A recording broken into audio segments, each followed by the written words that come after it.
Higher secondary first time examination August 2025 part 3 economics. കഴിഞ്ഞ ദിവസം നടന്ന എക്കണോമിക്സിൻ്റെ ഓണപരീക്ഷയുടെ ക്വസ്റ്റ്യൻ പേപ്പറിൻ്റെ ക്വസ്റ്റ്യൻസും ആൻസറുമാണ് നമ്മളിവിടെ ചർച്ച ചെയ്യാൻ പോകുന്നത്. പലപ്പോഴും പബ്ലിക് എക്സാമിനും സെക്കൻഡ് ടെർമിനൽ എക്സാമിനേഷനും ഇതേ ക്വസ്റ്റ്യൻസ് ആവർത്തിച്ച് വരാറുണ്ട്. പബ്ലിക് എക്സാമിന് ആവർത്തിച്ച് വരുന്നത് കൊണ്ട് തന്നെ ഇത് നല്ല രീതിയിൽ വ്യക്തമായി നമ്മൾ പഠിച്ച് മനസ്സിലാക്കി വെക്കുന്നത് നന്നായിരിക്കും. അങ്ങനെയാണെങ്കിൽ പബ്ലിക് എക്സാം എഴുതുന്ന സമയത്ത് പിന്നീട് നമുക്കൊന്ന് വീണ്ടും ഒന്ന് പഠിക്കേണ്ട ആവശ്യം വരില്ല. ഇപ്പോൾ ഇപ്രാവശ്യം നടന്നിട്ടുള്ള ഓണപരീക്ഷയുടെ ക്വസ്റ്റ്യൻ പേപ്പർ വളരെ സിമ്പിളായിട്ടുള്ള ഭാഗമായിരുന്നു. എല്ലാവരും നല്ല രീതിയിൽ അറ്റൻഡ് ചെയ്തിട്ടുണ്ടായിരുന്നു വിചാരിക്കുന്നു. എങ്കിലും നമുക്ക് ഇതിൻ്റെ ക്വസ്റ്റ്യൻസും ആൻസറും ഒന്ന് ചർച്ച ചെയ്യാം. 1 മുതൽ 10 വരെയുള്ള ചോദ്യങ്ങളിൽ ഏതെങ്കിലും 8 എണ്ണത്തിന് ഉത്തരം എഴുതുക. Answer any 8 question 1 to 10. If marginal operating cost increases the shape of production possibility curve അഥവാ PPC കർവ് വിൽ ബി. സീമാന്ത അവസരാത്മക ചെലവ് അഥവാ മാർജിനൽ ഓപ്പറേറ്റിംഗ് കോസ്റ്റ് ഇൻക്രീസ് ചെയ്യുകയാണെങ്കിൽ പ്രൊഡക്ഷൻ പോസിബിലിറ്റി കർവിൻ്റെ ഷേപ്പ് എന്താണെന്ന് ചോദിച്ചിട്ടുണ്ട്. നമ്മൾ പ്രൊഡക്ഷൻ പോസിബിലിറ്റി കർവ് പഠിച്ചിട്ടുണ്ട് അല്ലേ? ഫസ്റ്റ് ചാപ്റ്ററിൽ തന്നെ മൈക്രോൺ ഫസ്റ്റ് ചാപ്റ്ററിൽ നമ്മൾ പ്രൊഡക്ഷൻ പോസിബിലിറ്റി കർവ് പഠിച്ചിട്ടുണ്ട്. ഇങ്ങനെയാണ് ഉണ്ടാവുക അല്ലേ? അതായത് ഇത് ഒരു കോൺകേവ് ഷേപ്പാണ്. ഇവിടെ നമ്മൾ X1-ൻ്റെ അളവും X2-ൻ്റെ അളവൊക്കെ നമ്മൾ രേഖപ്പെടുത്തി കഴിഞ്ഞു അല്ലേ? ഒരു നിശ്ചിത എന്താണ് ടെക്നോളജിയും അല്ലെങ്കിൽ എന്താണ് മറ്റും ഉപയോഗിച്ച് നമ്മൾ നിർമ്മിക്കാൻ സാധ്യമായിട്ടുള്ള അല്ലെങ്കിൽ ഉൽപ്പാദിപ്പിക്കാൻ സാധ്യമായിട്ടുള്ള പ്രധാനമായിട്ടുള്ള 2 പ്രൊഡക്റ്റുകളാണ് നമ്മൾ ചൂസ് ചെയ്യുന്നത്. അതിൽ ഏതെങ്കിലും ഒന്നിൻ്റെ അളവ് കുറച്ചുകൊണ്ട് മാത്രമേ മറ്റൊന്നിൻ്റെ അളവ് നമുക്ക് കൂട്ടാൻ അഥവാ ഇൻക്രീസ് ചെയ്യാൻ വേണ്ടി സാധിക്കുള്ളൂ. അപ്പോൾ പ്രൊഡക്ഷൻ പോസിബിലിറ്റി കർവിൻ്റെ ഷേപ്പ് എന്ന് പറഞ്ഞു കഴിഞ്ഞാൽ ഏതാണ്? കോൺകേവ് ഷേപ്പാണ്. വളരെ സിമ്പിളായിട്ടുള്ള ക്വസ്റ്റ്യൻ ആണ്. Second question, which economics is considered the father of modern economics? എക്കണോമിക്സിന് പിതാവ് അല്ലെങ്കിൽ ആധുനിക സാമ്പത്തിക ശാസ്ത്രത്തിൻ്റെ പിതാവ് എന്നറിയപ്പെടുന്ന ആരാണ്? നമുക്ക് എല്ലാവർക്കും അറിയാവുന്ന കാര്യമാണ്. എക്കണോമിക്സിൻ്റെ ക്വസ്റ്റ്യനിൽ എപ്പോഴും ആവർത്തിച്ച് ചോദിക്കുന്ന ഒരു ചോദ്യമാണത്. അതുകൊണ്ട് തന്നെ പബ്ലിക് എക്സാമിൽ ഇത് എന്തായാലും ചോദിക്കുന്നതാണ്. ഏതാണ്? R Smith. ഓപ്ഷൻ സി ആണ് R Smith. Which of the following is a normative statement? ഒരു നോർമറ്റീവ് സ്റ്റേറ്റ്മെൻ്റ് ആയിട്ട് നമുക്ക് പരിഗണിക്കാൻ സാധിക്കുന്നത് inflation rate is 6%, India's GDP grew at 7%, unemployment should be reduced, demand is inversely related to price. അതായത് ഡിമാൻഡും പ്രൈസും ഒരു ഇൻവേഴ്സ് റിലേഷൻഷിപ്പാണ്. ഇത് നോക്കുകയാണെങ്കിൽ നമുക്കൊരു നോർമറ്റീവ് ആയിട്ടുള്ള സ്റ്റേറ്റ്മെൻ്റ് ആയിട്ട് തോന്നുന്നത് ഏതാണ്? Demand is inversely related to price അല്ലേ? ഡിമാൻഡും പ്രൈസും ഒരു ഇൻവേഴ്സ് റിലേഷൻഷിപ്പാണ്. ഇതാണ് നമുക്ക് ഇതിന് കിട്ടിയിട്ടുള്ള ഒരു ആൻസർ. താഴെ പറയുന്ന പോലെ ഏതാണ് നോർമറ്റീവ് പ്രസ്താവന? ചോദനവും വിലയും തമ്മിൽ വിപരീത ബന്ധപ്പെട്ടിരിക്കുന്നു. ഏതാണ്? ഓപ്ഷൻ ഡി ആണ്. Utility means. എന്താണ് യൂട്ടിലിറ്റി എന്ന് പറഞ്ഞു കഴിഞ്ഞാൽ അർത്ഥമാക്കുന്നത്? സാറ്റിസ്ഫാക്ഷൻ ഫ്രം കൺസപ്ഷൻ, ഉപഭോഗത്തിൽ നിന്നുള്ള സംതൃപ്തി. റിട്ടേൺസ് ഫ്രം സെയിൽസ്, വിൽപ്പനയിൽ നിന്നുള്ള വരുമാനം. കോസ്റ്റ് ഓഫ് പ്രൊഡക്ഷൻ, ഉൽപ്പാദന ചെലവ്. ഡിമാൻഡ് ആൻഡ് സപ്ലൈ, ചോദനവും പ്രധാനം. Utility is A warn satisfying capacity of A commodity.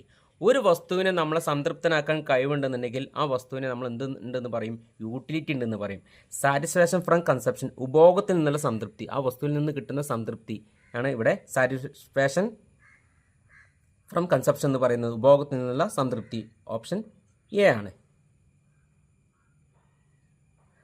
If income increases and demand for good falls the good is അല്ലേ? അതായത് വരുമാനം വർദ്ധിക്കുകയും ഒരു വസ്തുവിൻ്റെ ചോദനം കുറയുകയും ചെയ്താൽ നോർമലായിട്ടുള്ള ഗുഡ് നമ്മൾ എടുക്കുകയാണെങ്കിൽ, സാധനങ്ങൾ നമ്മൾ എടുക്കുകയാണെങ്കിൽ ഉപഭോക്താവിൻ്റെ വരുമാനം ഇൻക്രീസ് ചെയ്യുന്നതനുസരിച്ച്, ഇൻകം ഇൻക്രീസ് ചെയ്യുന്നതനുസരിച്ച് ഡിമാൻഡ് എന്താണ്? ഇൻക്രീസ് ചെയ്യാനാണ് സാധ്യത. എന്നാൽ ഇവിടെ പറഞ്ഞിട്ടുള്ളത് ഇൻകം ഇൻക്രീസ് ചെയ്യുമ്പം വരുമാനം വർദ്ധിക്കുമ്പോൾ ഡിമാൻഡ് കുറയാണ്. അങ്ങനെയുള്ള വസ്തുക്കൾ നമ്മൾ പഠിച്ചിട്ടുണ്ട്. ഏതാണ്? തരം താഴ്ന്ന വസ്തുക്കൾ അഥവാ ഇൻഫീരിയർ ഗുഡ്സ് നമ്മൾ പഠിച്ചിട്ടുണ്ട് അല്ലേ? ഓപ്ഷൻ സി ആണ് ഇൻഫീരിയർ ഗുഡ്സ്. എന്താ ഇൻഫീരിയർ ഗുഡ്സ് എന്ന് പറഞ്ഞു കഴിഞ്ഞാൽ നമ്മൾ ഉപയോഗിക്കുന്ന ഏറ്റവും വില കുറഞ്ഞ ലോക്കലായിട്ടുള്ള പ്രൊഡക്റ്റിനെയാണ് നമ്മൾ തരം താഴ്ന്ന വസ്തുക്കൾ അഥവാ ഇൻഫീരിയർ ഗുഡ്സ് എന്ന് പറയുന്നത്. അതായത് ഇപ്പോൾ നമ്മളെ വീട്ടിൽ നമ്മൾ ഉപയോഗിക്കുന്നത്, നമ്മുടെ വീട്ടിൽ ഗ്യാസ് സ്റ്റൗ ഉണ്ട്, അതുപോലെ മണ്ണെണ്ണ സ്റ്റൗ ഉണ്ട്. അതിൽ ഏറ്റവും വില കുറഞ്ഞ ഏതാണ്? മണ്ണെണ്ണ സ്റ്റൗ. അപ്പോൾ നമ്മുടെ വരുമാനം കുറയാണെങ്കിൽ നമ്മൾ എന്താ കൂടുതലായിട്ട് ചൂസ് ചെയ്യുക? അവിടെ ഗ്യാസ് സ്റ്റൗ ഉപയോഗിക്കാനാണ് ശ്രമിക്കുക. എന്നാൽ വരുമാനം ഇൻക്രീസ് ചെയ്യുമ്പോൾ എന്താണ്? ഗ്യാസ് സ്റ്റൗവിൻ്റെ ഉപയോഗം മണ്ണെണ്ണ സ്റ്റൗവിൻ്റെ ഉപയോഗം കുറയ്ക്കാൻ വേണ്ടി ശ്രമിക്കും. അതായത് ഇൻകം ഇൻക്രീസ് ചെയ്യുമ്പം, വരുമാനം ഇൻക്രീസ് ചെയ്യുമ്പം മണ്ണെണ്ണ സ്റ്റൗവിൻ്റെ ഡിമാൻഡ് കുറയാണ് ചെയ്യുക.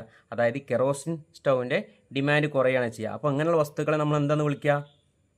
ഇൻഫീരിയർ ഗുഡ് എന്നാണ് വിളിക്കുക, തരം താഴ്ന്ന വസ്തുക്കൾ.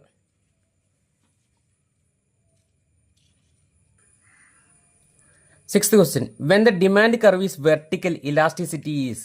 ചോദന വക്രം ലംബമായിരിക്കുമ്പോൾ ഇലാസ്തികത. Elasticity of demand, degrees of price elasticity of demand. നമ്മൾ ഇലാസ്റ്റിസിറ്റിയിൽ നമ്മൾ 5 തരത്തിലുള്ള ഡിമാൻഡ് കർവ് നമ്മൾ പഠിച്ചിട്ടുണ്ട് അല്ലേ. ഇവിടെ പറഞ്ഞിട്ടുള്ള എന്താണ്, ഡിമാൻഡ് കർവ് ഈസ് വെർട്ടിക്കൽ അല്ലേ. ഡിമാൻഡ് കർവ് വെർട്ടിക്കൽ ആണെന്ന് പറഞ്ഞു. ഒരു ഡിമാൻഡ് കർവ് ഇങ്ങനെ വെർട്ടിക്കൽ ഈ ഷേപ്പിലായിരിക്കും ഉണ്ടാവുക. ഇതാണ് ഈ ഡിമാൻഡ് കർവാണ്. ഇത് ഏത് തരം ഡിമാൻഡ് കർവ് ആയിരിക്കും? പ്രധാനമായിട്ടും നമ്മൾ 5 തരത്തിൽ ഡിമാൻഡ് കർവ് പഠിച്ചിട്ടില്ലേ. ഇവിടെ പറഞ്ഞുള്ള എന്താണ്, when the demand curve is vertical elasticity is ഏതായിരിക്കും? ഒന്ന് ആലോചിച്ച് നോക്കുക. When the demand curve is vertical, ചോദനവക്രം ലംബമായിരിക്കും എന്ന് പറഞ്ഞിട്ടുണ്ട്. നമ്മൾ 5 തരത്തിൽ എന്താണ് ഡിമാൻഡ് പഠിച്ചിട്ടുണ്ട് അല്ലേ. പെർഫെക്റ്റ്ലി ഇലാസ്റ്റിക് ഡിമാൻഡ്, പൂർണ്ണ ഇലാസ്റ്റിക് ചോദനം, പെർഫെക്റ്റ്ലി ഇൻ ഇലാസ്റ്റിക് ഡിമാൻഡ്, പൂർണ്ണമല്ലാത്ത ഇലാസ്റ്റിക് ചോദനം, യൂണിറ്ററി ഇലാസ്റ്റിക് ഡിമാൻഡ്, ഏകാത്മിക ഇലാസ്റ്റിക് ചോദനം, ഇലാസ്റ്റിക് ഡിമാൻഡ്, ഇലാസ്റ്റിക് ചോദനം, ഇൻ ഇലാസ്റ്റിക് ഡിമാൻഡ്, ഇലാസ്റ്റികമല്ലാത്ത ചോദനം. 5 എണ്ണം ഉണ്ട്. അതിൽ ഏതാണ് ഈ കാണിച്ചിരിക്കുന്ന ചിത്രമുള്ളത്? ഒന്ന് ആലോചിച്ച് നോക്കുക. പെർഫെക്റ്റ്ലി ഇൻ ഇലാസ്റ്റിക് ഡിമാൻഡ്, പൂർണ്ണ ഇലാസ്റ്റികമല്ലാത്ത ചോദനം അല്ലേ. അങ്ങനെയാണെങ്കിൽ അവിടെ എന്തായിരിക്കും ഡിമാൻഡ് അഥവാ ഇലാസ്റ്റിസിറ്റി എന്തായിരിക്കും? 0 ആയിരിക്കും. നമ്മൾ പഠിച്ചിട്ടുണ്ട്. അതായത് പ്രൈസ് എത്ര ഇൻക്രീസ് ചെയ്താലും എത്ര ഡിക്രീസ് ചെയ്ത് കഴിഞ്ഞാലും ഡിമാൻഡിൽ യാതൊരുവിധ മാറ്റവും സംഭവിക്കുന്നില്ല. അങ്ങനെയാണെങ്കിൽ ഇലാസ്റ്റിസിറ്റി ഏതായിരിക്കും? 0. അതായത് ചോദനവക്രം ലംബമായിരിക്കും എന്നാണ് പറഞ്ഞിട്ടുള്ളത്. 7th question, which cost is 0 when output is 0? ഉൽപ്പന്നം 0 ആയിരിക്കുമ്പോൾ ഏത് ചെലവാണ് 0 ആകുന്നത്? നമ്മൾ വിവിധ തരത്തിലുള്ള ചിലവുകൾ പഠിച്ചിട്ടുണ്ട്. Total variable cost, total fixed cost, total cost, average variable cost, average fixed cost, short and average cost, short and marginal cost, ഇങ്ങനെ വിവിധ തരത്തിലുള്ള കോസ്റ്റുകൾ നമ്മൾ പഠിച്ചിട്ടുണ്ട്. എന്നാൽ ഇവിടെ പറഞ്ഞത് എന്താണ്? വിച്ച് കോസ്റ്റ് ഈസ് 0, ഉൽപ്പന്നം 0 ആകുമ്പോൾ ഏത് ചിലവാണ് 0 ആയിരിക്കുന്നത്? അത് നിങ്ങൾ നല്ലോണം ശ്രദ്ധിക്കേണ്ട കാര്യമാണ്. കാരണം TFC, TVC, TC ഒക്കെ കാണുന്ന ഭാഗത്ത് നമ്മൾ ഏറ്റവും കൂടുതൽ ശ്രദ്ധിക്കേണ്ട കാര്യമാണ്. കാരണം ഉൽപ്പന്നത്തിൻ്റെ അളവ് 0 ആണെങ്കിൽ അവിടെ variable cost, total variable cost എന്തായിരിക്കും? 0 ആയിരിക്കും. അഥവാ വേരിയബിൾ കോസ്റ്റ് 0 ആയിരിക്കും. കാരണം നമ്മളവിടെ ഉൽപ്പന്നം ഉൽപ്പാദിപ്പിച്ചിട്ടില്ല. അങ്ങനെയാണെങ്കിൽ ടോട്ടൽ വേരിയബിൾ കോസ്റ്റ് ഉണ്ടാവില്ല. അപ്പം ഇതിനാണ് എന്ത് പറയുക? Total variable cost. അതായത് ഉൽപ്പന്നം 0 ആകുമ്പോൾ ഏത് ചിലവാണ് 0 ആകുന്നത് ചോദിച്ചു കഴിഞ്ഞാൽ ടോട്ടൽ വേരിയബിൾ കോസ്റ്റാണ്. ഫിക്സ്ഡ് കോസ്റ്റ് എന്ന് പറഞ്ഞു കഴിഞ്ഞാൽ നമ്മൾ സ്ഥാപനം തുടങ്ങി പക്ഷേ അവിടെ ഉൽപ്പന്നം ഉൽപ്പാദിപ്പിച്ചിട്ടില്ല എന്നുണ്ടെങ്കിലും ഒരു നിശ്ചിത അവിടെ റെൻറ്റ് കൊടുക്കേണ്ടതായിട്ട് വരും അല്ലേ. അതൊക്കെ ടോട്ടൽ ഫിക്സ്ഡ് കോസ്റ്റിൽ വരുന്നതാണ്. ടോട്ടൽ കോസ്റ്റ് എന്ന് പറഞ്ഞാൽ മൊത്തമായിട്ട് വരുന്ന ചിലവാണ്. ആവറേജ് ഫിക്സ്ഡ് കോസ്റ്റ് അല്ല. കാരണം ആവറേജ് ഫിക്സ്ഡ് കോസ്റ്റ് ആദ്യം ചെറിയൊരു എമൗണ്ട് ഉണ്ടായിരിക്കും, പിന്നെ ഇങ്ങനെ കുറഞ്ഞ് വരികയാണ് ചെയ്യുന്നത്. അപ്പം ഇവിടെ ഏതാണ്? ടോട്ടൽ വേരിയബിൾ കോസ്റ്റ് അഥവാ വേരിയബിൾ കോസ്റ്റാണ്, വിഭേദക ചെലവ്. When total product TP reaches maximum margin product will be, മൊത്തം ഉൽപ്പന്നം TP പരമാവധി ആകുമ്പോൾ സീമാന്ത ഉൽപ്പന്നം എന്തായിരിക്കും? നമ്മൾ പഠിച്ചിട്ടുള്ളതാണ്. അതായത് ടോട്ടൽ പ്രൊഡക്റ്റ് നമ്മൾ അതിന് ചിത്രം വരച്ച് പഠിച്ചിട്ടുണ്ടായിരിക്കും, നിങ്ങൾ കണ്ടിട്ടുണ്ടായിരിക്കും. ഇതൊരു ടോട്ടൽ പ്രൊഡക്റ്റിൻ്റെ ചിത്രമാണ്. ഇതൊരു ആവറേജ് പ്രൊഡക്റ്റിൻ്റെ ചിത്രമാണ്. ഇതൊരു മാർജിനൽ പ്രൊഡക്റ്റിൻ്റെ ചിത്രമാണ്. അപ്പോൾ നിങ്ങൾ നോക്കിക്കഴിഞ്ഞാൽ കാണാൻ സാധിക്കും ടോട്ടൽ പ്രൊഡക്റ്റ് ഏറ്റവും മാക്സിമം ലെവലിലേക്ക് എത്തുന്ന സമയത്ത് ഇവിടെ എന്താണ്? മാർജിനൽ പ്രൊഡക്റ്റ് 0 ആയിരിക്കും. നിങ്ങൾക്ക് നോക്കിയാൽ തന്നെ മനസ്സിലായിരിക്കും. ആദ്യം ടോട്ടൽ പ്രൊഡക്റ്റ് ഇൻക്രീസ് ചെയ്യുന്നതനുസരിച്ച് മാർജിനൽ പ്രൊഡക്റ്റ് ഇൻക്രീസ് ചെയ്യുന്നുണ്ട്. പക്ഷേ ടോട്ടൽ പ്രൊഡക്റ്റ് ചെറിയ രീതിയിലേക്ക് ഇൻക്രീസ് ചെയ്യുമ്പോൾ മാർജിനൽ പ്രൊഡക്റ്റ് കുറയാൻ തുടങ്ങി. എന്നാൽ ടോട്ടൽ പ്രൊഡക്റ്റ് മാക്സിമം പോയിന്റിലേക്ക് എത്തുന്ന സമയത്ത് മാർജിനൽ പ്രൊഡക്റ്റ് 0 ആയിട്ടുണ്ട്. അതായത് ഏതാണ്? B ആണ് ആൻസർ. B.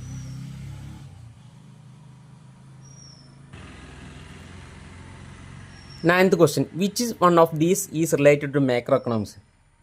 മാക്രോ എക്കണോമിക്സുമായി ബന്ധപ്പെട്ടിരിക്കുന്നത് ഇവയിൽ ഏതാണ് സ്ഥൂല സാമ്പത്തിക ശാസ്ത്രവുമായി ബന്ധപ്പെട്ടിരിക്കുന്നത്? ഡിമാൻഡ് ഫോർ റൈസ്, അരിയുടെ ആവശ്യകത, അത് മൈക്രോ ആണ് നമുക്കറിയാം. കാരണം ഒറ്റപ്പെട്ടത് അല്ലെങ്കിൽ എന്താണ് വളരെ ചെറിയ ഭാഗങ്ങൾ മാത്രം പഠിക്കുന്നതിന് നമ്മൾ മൈക്രോ എക്കണോമിക്സ് എന്ന് പറയും, അല്ലെങ്കിൽ വളരെ ചുരുങ്ങിയ ഭാഗവുമായി ബന്ധപ്പെട്ടത്. Cost incurred by a firm, ഒരു സ്ഥാപനവുമായി ബന്ധപ്പെട്ടത് ഏതായിരിക്കും? അത് മൈക്രോ എക്കണോമിക്സിലാണ് വരിക. രാജ്യത്തിൻ്റെ പണപ്പെരുപ്പം, ഇൻഫ്ലേഷൻ ഇൻ ദ കൺട്രി, ഒരു സമ്പദ് വ്യവസ്ഥയിൽ രാജ്യത്തിൻ്റെ ഇൻഫ്ലേഷൻ എന്ന് പറഞ്ഞു കഴിഞ്ഞാൽ അത് എക്കണോമിക്സിൻ്റെ വലിയ ഭാഗങ്ങളുമായിട്ടാണ്, ഒരു രാജ്യവുമായി ബന്ധപ്പെട്ടതാണ്. അത് മാക്രോ എക്കണോമിക്സിലാണ് നമ്മൾ ഉൾക്കൊള്ളിക്കുക. മാക്രോ എക്കണോമിക്സ് അഥവാ സ്ഥൂല സാമ്പത്തിക ശാസ്ത്രം. ഗോതമ്പിൻ്റെ വിപണി വില അല്ല, അത് ഗോതമ്പുമായിട്ട് മാത്രമാണ് ബന്ധപ്പെട്ടിരിക്കുന്നത്. അപ്പം ഇവിടെ മാക്രോ എക്കണോമിക്സുമായി ബന്ധപ്പെട്ടതാണ് രാജ്യത്തിൻ്റെ പണപ്പെരുപ്പം അഥവാ ഇൻഫ്ലേഷൻ ഇൻ ദ കൺട്രി. വളരെ സിമ്പിൾ ക്വസ്റ്റ്യൻ അല്ലേ? ഇനി ഒരു പക്ഷേ എക്സാമിന് കുറച്ച് മൈക്രോക്കും മാക്രോക്കും കുറച്ച് എക്സാമ്പിൾ തന്നിട്ട് 2 മാർക്കിനോ 3 മാർക്കിനോ മൈക്രോ ഏതാണ് മാക്രോ ഏതാണൊക്കെ തരംതിരിക്കാനൊക്കെ പറയാറുണ്ട്. 10th question, indifference curve are convex to the origin due to, നിസ്സംഗത വക്രങ്ങൾ ഒറിജിനലുമായി കോൺവെക്സ് ആകൃതിയിലാവാൻ കാരണം. ഇൻഡിഫറൻസ് കർവിനെ നമ്മൾ പഠിച്ചിട്ടുണ്ട്, കോൺവെക്സ് ഷേപ്പാണെന്ന് പഠിച്ചിട്ടുണ്ട്. ഇതൊരു ഇൻഡിഫറൻസ് കർവാണ്, IC അഥവാ ഇൻഡിഫറൻസ് കർവ്. ഇവിടെ നമ്മൾ എക്സ് ആക്സും വൈ ആക്സും രേഖപ്പെടുത്തി കഴിഞ്ഞു. ഇവിടെ നമ്മൾ x1ൻ്റെ അളവും ഇവിടെ x2ൻ്റെ അളവുമാണ് രേഖപ്പെടുത്തുന്നത്. അപ്പോൾ നിങ്ങൾ നോക്കിക്കഴിഞ്ഞാൽ കാണാൻ സാധിക്കും ഇവിടെ നിങ്ങളുടെ താഴത്തേക്ക് ചെരിഞ്ഞിറങ്ങുകയാണ് ചെയ്യുന്നത്. അതായത് നിസ്സംഗത വക്രം അഥവാ ഇൻഡിഫറൻസ് കർവ് കോൺവെക്സ് ആകൃതിയിലാണ്. കാരണം എന്താണ് മാർജിൻ റേറ്റ് ഓഫ് സബ്സ്റ്റിറ്റ്യൂഷൻ. അതായത് ഇവിടെ x2ൻ്റെ അളവ് കുറച്ചുകൊണ്ട് മാത്രമേ x1ൻ്റെ അളവ് വർദ്ധിപ്പിക്കാൻ വേണ്ടി നമുക്ക് സാധിക്കുള്ളൂ. അതായത് MRS margin rate of substitution എന്താണ് കുറയുന്നു, ഡിമിനിഷിങ് MRS പ്രതിസ്ഥാപന നിരക്ക് കുറഞ്ഞു വരികയാണ്. അതായത് x1ൻ്റെ അളവ് വർദ്ധിപ്പിക്കാൻ വേണ്ടി x2ൻ്റെ അളവ് കുറച്ച് കൊണ്ടുവരുമ്പോൾ ഇവ തമ്മിലുള്ള അകലം കുറഞ്ഞു വരികയാണ് ചെയ്യുക.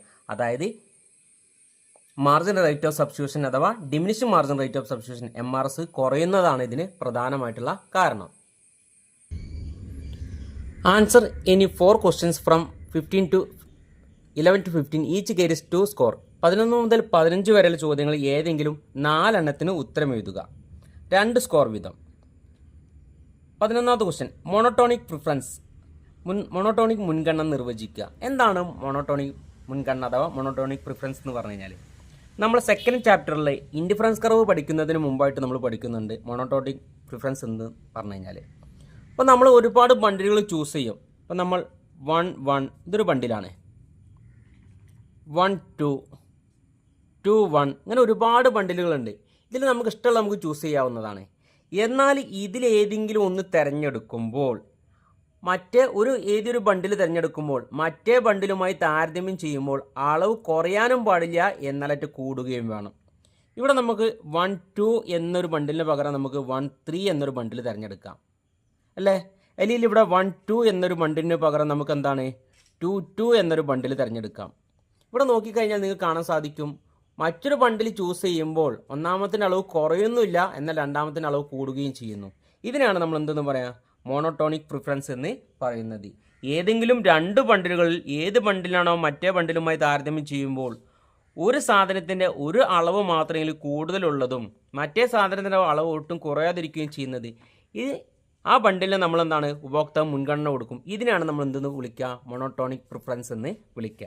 സെക്കൻഡ് ചാപ്റ്ററിൽ ഇൻഡിഫറൻസ് കർവ് പഠിക്കുന്നതിന് മുമ്പ് നമ്മൾ ബണ്ടിൽ പഠിക്കുന്നുണ്ട്. അപ്പോൾ ബണ്ടിലിൻ്റെ ഏറ്റവും അവസാനത്ത് കൊടുത്തിട്ടുണ്ട് മോണോട്ടോണിക് പ്രിഫറൻസ് എന്താണെന്ന് കൊടുത്തിട്ടുണ്ട് മൈക്രോയിലെ 2ാമത്തെ ചാപ്റ്ററിൽ.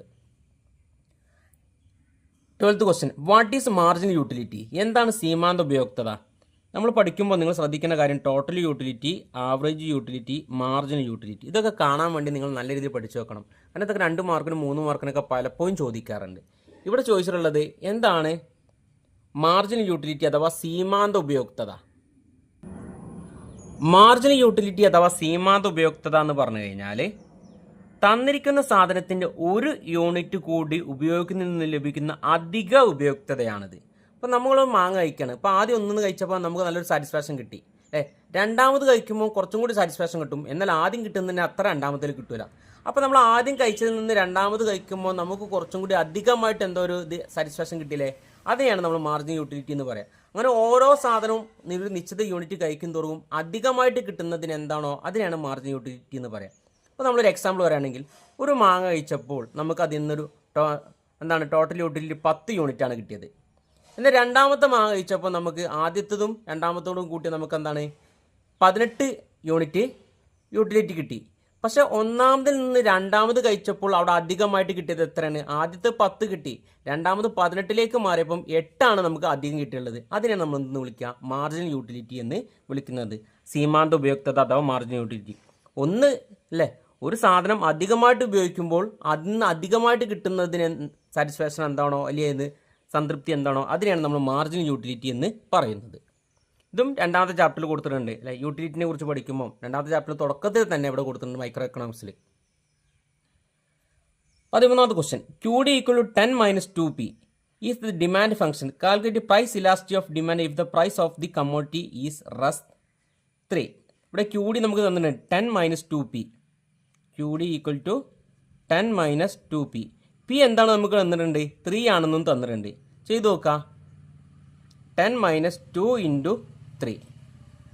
10 - 2 × 3 എത്ര? 6. അപ്പം നമുക്ക് എന്ത് കിട്ടും? 10 - 6 എന്ത് കിട്ടും? 4 എന്ന് കിട്ടും. QD നമുക്ക് എന്ത് കിട്ടി? 4 എന്ന് കിട്ടിക്കഴിഞ്ഞു. ഏത് തരം ഇലാസ്തികത ആയിരിക്കും? ഇവിടെ ഇലാസ്തികത നമ്മൾ 5 തരത്തിൽ നിന്ന് പഠിച്ചിട്ടില്ലേ? ഇവിടെ 4 എന്ന് പറഞ്ഞു കഴിഞ്ഞാൽ 1നേക്കാൾ കൂടുതലാണ്. അപ്പം ഏത് തരം ഇലാസ്തികത ആയിരിക്കും ഒന്ന് ആലോചിച്ച് നോക്കുക. ഏതായിരിക്കും? ഇ ഡി ഏതാണ്? ഇവിടെ 4 എന്ന് കിട്ടി. ഇ ഡി മോർ ദൻ 1 ആണ്. ഇലാസ്തികത 1നേക്കാൾ കൂടുതലാണെങ്കിൽ അത് ഏത് തരം ഇലാസ്റ്റിസിറ്റി ആയിരിക്കും? ഇലാസ്റ്റിക് ഡിമാൻഡ്, ഇലാസ്തിക ചോദനമായിരിക്കും അല്ലേ. അപ്പോൾ 13ാമത്തേത് എന്ന് പറഞ്ഞാൽ നമുക്ക് എന്താണ്? ക്യൂ ഡി നമുക്ക് എന്ത് കിട്ടി? 4 എന്ന് കിട്ടി. അപ്പം 1നേക്കാൾ കൂടുതലാണെങ്കിൽ അത് ഇലാസ്തിക ചോദനം അഥവാ ഇലാസ്റ്റിക് ഡിമാൻഡ് ആയിരിക്കും. 14th question, complete the following. ഇവിടെ 2 ഇക്വേഷൻസ് തന്നിട്ടുണ്ട്. അത് ഫില്ല് ചെയ്യാനാണ് തന്നത്. Delta T C by delta Q. Delta T C by delta Q എന്ന് പറഞ്ഞു കഴിഞ്ഞാൽ ഏതിൻ്റെ ഇക്വേഷനാണ്? നമുക്കറിയാവുന്ന കാര്യമാണ്. എസ് എം സി അഥവാ എം സിൻ്റെ ഇക്വേഷനാണ്. M C A F C plus A B C. A F സിയും എ ബി സിയും കൂടി കൂട്ടിക്കഴിഞ്ഞാൽ നമുക്ക് എന്ത് കിട്ടും? എ സി കിട്ടും അല്ലേ. ആവറേജ് കോസ്റ്റ്, ആവറേജ് ഫിക്സ്ഡ് കോസ്റ്റും ആവറേജ് വേരിയബിൾ കോസ്റ്റും കൂടി കൂട്ടിക്കഴിഞ്ഞാൽ നമുക്ക് എന്ത് കിട്ടും? ആവറേജ് കോസ്റ്റ് കിട്ടും. ഈ T C, T F C, T V C നിങ്ങൾ നല്ല രീതിയിൽ പഠിച്ചു നോക്കണം. അത് പലപ്പോഴും 8 മാർക്കിന് ചോദിക്കുന്ന ക്വസ്റ്റനാണ്. കഴിഞ്ഞ പബ്ലിക് എക്സാമിന് 5 മാർക്കിനാണ്. ഇതിന് മുമ്പൊക്കെ എല്ലാ പബ്ലിക് എക്സാമിന് 8 മാർക്കിന് വന്നിരുന്ന ക്വസ്റ്റനാണ്. ഇത് മുഴുവനായിട്ട് ചെയ്യാൻ വേണ്ടി നമ്മളെ ചാനലിൽ അത് നല്ല വ്യക്തമായി കൊടുത്തിട്ടുണ്ട്. നിങ്ങൾ കണ്ട് മനസ്സിലാക്കുക. ഒരിക്കലും നിങ്ങൾ ഒരു 8 മാർക്ക് ഒരിക്കലും പബ്ലിക് എക്സാമിന് കളയാൻ പാടില്ല. 15th question, define marginal rate of substitution. MRS സീമാന്ത പ്രതിസ്ഥാപന നിരക്ക് എന്നാൽ എന്ത്? നിങ്ങൾ നല്ല രീതിയിൽ ഈ ക്വസ്റ്റ്യൻ എന്തായാലും മനസ്സിലാക്കി വെക്കണം. നമ്മൾ ഇൻഡിഫറൻസ് കർവ് പഠിച്ചിട്ടുണ്ട് അല്ലേ. ഇൻഡിഫറൻസ് കർവിൻ്റെ ചെരുവിനെയാണ് നമ്മൾ എന്തെന്ന് വിളിക്കുക? MRS എന്ന് വിളിക്കുന്നത്. അതുപോലെ തന്നെ ബഡ്ജ് ലൈനിൻ്റെ ചെരുവിനെ നമ്മൾ എന്തെന്ന് വിളിക്കും? -P1/-P2. -P1/P2 ആണ് ബഡ്ജ് ലൈനിൻ്റെ ചെരുവ്. ഇതിൽ ഏതെങ്കിലും ഒന്ന് പബ്ലിക് എക്സാമിന് 1 വേർഡ് ക്വസ്റ്റ്യൻ വരും. പലപ്പോഴും പല കുട്ടികൾക്കും ഇത് അങ്ങോട്ടും ഇങ്ങോട്ടും മാറിപ്പോവാറുണ്ട്. അപ്പോൾ നിങ്ങൾ എന്താണ് നല്ല രീതിയിൽ ശ്രദ്ധിച്ച് മനസ്സിലാക്കി വെക്കുക. ഇവിടെ ചോദിച്ചിട്ടുള്ളത് സീമാന്ത പ്രതിസ്ഥാപന നിരക്ക് എന്നാൽ എന്ത്? ഇവിടെ ഇൻഡിഫറൻസ് കർവിൻ്റെ ചെരുവിന് കാരണം നമ്മൾ മാർജിനൽ റേറ്റ് ഓഫ് സബ്സ്റ്റിറ്റ്യൂഷൻ അഥവാ പ്രതിസ്ഥാപന നിരക്കാണെന്ന് പറഞ്ഞിട്ടുണ്ട്. അതായത് ഇവിടെ x1ൻ്റെ അളവും ഇവിടെ x2ൻ്റെ അളവും നമ്മൾ നേരത്തെ പറഞ്ഞിട്ടുണ്ട്. അപ്പം x1ൻ്റെ അളവ് വർദ്ധിപ്പിക്കണം എന്നുണ്ടെങ്കിൽ x2ൻ്റെ അളവ് കുറയ്ക്കുക തന്നെ വേണം അല്ലേ. അതായത് x1ൻ്റെ അളവ് നമ്മൾ വർദ്ധിപ്പിക്കണം എന്നുണ്ടെങ്കിൽ x2ൻ്റെ അളവ് നമ്മൾ ത്യജിക്കണം അല്ലേ എന്നാണ്, അത് ഒഴിവാക്കണം. ഒരു നിസ്സംഗത വക്രത്തിൽ നിന്നും 1ൻ്റെ അളവ് ഒരു യൂണിറ്റ് കൂടുതൽ ഉപയോഗിക്കുമ്പോൾ സാധനം 2ൻ്റെ അളവ് അതേ നിരക്കിൽ കുറയുന്നു. ത്യജിക്കുന്ന സാധനത്തിൻ്റെ അളവും നേടുന്ന സാധനത്തിൻ്റെ അളവും തമ്മിലുള്ള അനുപാതത്തിൻ്റെ കേവല മൂല്യമാണ് പ്രതിസ്ഥാപന നിരക്ക് അഥവാ സീമാന്ത പ്രതിസ്ഥാപന നിരക്ക് എന്ന് പറയുന്നത്. അതായത് ഏതെങ്കിലും ഒരു സാധനത്തിൻ്റെ അളവ് വർദ്ധിപ്പിക്കുമ്പോൾ മറ്റൊരു സാധനത്തിൻ്റെ അളവ് കുറഞ്ഞുകൊണ്ടേയിരിക്കും, ഒരു നിശ്ചിത യൂണിറ്റ് കുറഞ്ഞുകൊണ്ടേയിരിക്കും. ഇതിനാണ് നമ്മൾ സീമാന്ത പ്രതിസ്ഥാപന നിരക്ക് അഥവാ മാർജിനൽ റേറ്റ് ഓഫ് സബ്സ്റ്റിറ്റ്യൂഷൻ എന്ന് പറയുന്നത്. 2ാമത്തെ ചാപ്റ്ററിൽ കൊടുത്തിട്ടുണ്ട്. ഇൻഡിഫറൻസ് കർവ് കൊടുത്ത കൂട്ടത്തിൽ തന്നെ സീമാന്ത പ്രതിസ്ഥാപന നിരക്ക് കൊടുത്തിട്ടുണ്ട്. നല്ല രീതിയിൽ മനസ്സിലാക്കി വെക്കണം. 17ാമത്തെ question, what is margin opportunity cost? 16 പറയാണ്ട്.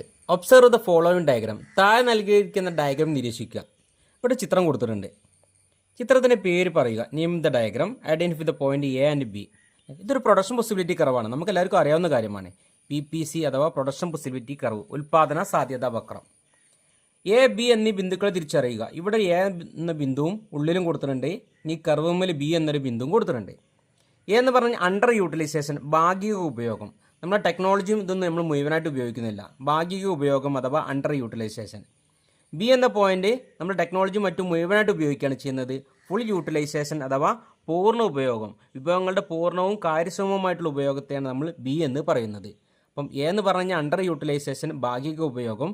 ബി എന്നാൽ പൂർണ്ണ ഉപയോഗം അഥവാ full utilisation of resources. 17, what is marginal cost? Marginal opportunity cost. എന്താണ് സീമാന്ത അവസരാത്മക ചെലവ്? താഴെ നൽകിയ ഡാറ്റയ്ക്ക് അനുസരിച്ച് MOC കണക്കാക്കുക. വളരെ സിമ്പിൾ ആയിട്ടുള്ള ക്വസ്റ്റ്യൻ ആണ്. എന്താണ് marginal opportunity cost? Marginal opportunity cost അഥവാ സീമാന്ത അവസരാത്മക ചെലവ് എന്ന് പറഞ്ഞാൽ നമ്മൾ പ്രധാനമായിട്ടും 2 സാധനങ്ങളാണ് നമ്മൾ ഉൽപ്പാദിപ്പിക്കുന്നത്. അതിൽ ഏതെങ്കിലും ഒരു സാധനത്തിന് അളവ് വർദ്ധിപ്പിക്കണമെന്നുണ്ടെങ്കിൽ മറ്റൊരു സാധനത്തിന് അളവ് കുറച്ചുകൊണ്ടേ നമുക്ക് സാധ്യമാവുള്ളൂ. മറ്റൊരു ഉൽപ്പന്നത്തിൻ്റെ ഒരു അധിക യൂണിറ്റ് ഉൽപ്പാദിപ്പിക്കാനായി ത്യജിക്കപ്പെട്ട ഉൽപ്പന്നത്തിന് അളവുകൾക്ക് അനുസൃതമായി വരുന്ന അധിക ചെലവിനെ സീമാന്ത അവസരാത്മക ചെലവ് എന്ന് പറയുന്നു. അപ്പം നമ്മൾ അരിയും ഗോതമ്പുമാണ് നമ്മൾ ഉൽപ്പാദിപ്പിക്കുന്നത്. അപ്പം നമ്മൾ ഗോതമ്പിൻ്റെ ഉൽപ്പാദനം വർദ്ധിപ്പിക്കാൻ വേണ്ടി അരിയുടെ ഉൽപ്പാദനം ഇങ്ങനെ കുറച്ച് കൊണ്ടുവരും. അപ്പം അരിയുടെ ഉൽപ്പാദനത്തിൽ വരുന്ന ആ ചെലവ് അല്ലേ, അതിൽ വരേണ്ടിയിരുന്ന ആ ചെലവിനെ നമ്മൾ മാർജിനൽ ഓപ്പർച്യൂണിറ്റി കോസ്റ്റ് എന്ന് പറയും. അതായത് ത്യജിക്കപ്പെട്ട ഉൽപ്പന്നത്തിന് അളവുകൾക്ക് അനുസൃതമായി വരുന്ന അധിക ചെലവിനെ സീമാന്ത അവസരാത്മക ചെലവ് എന്ന് പറയുന്നു.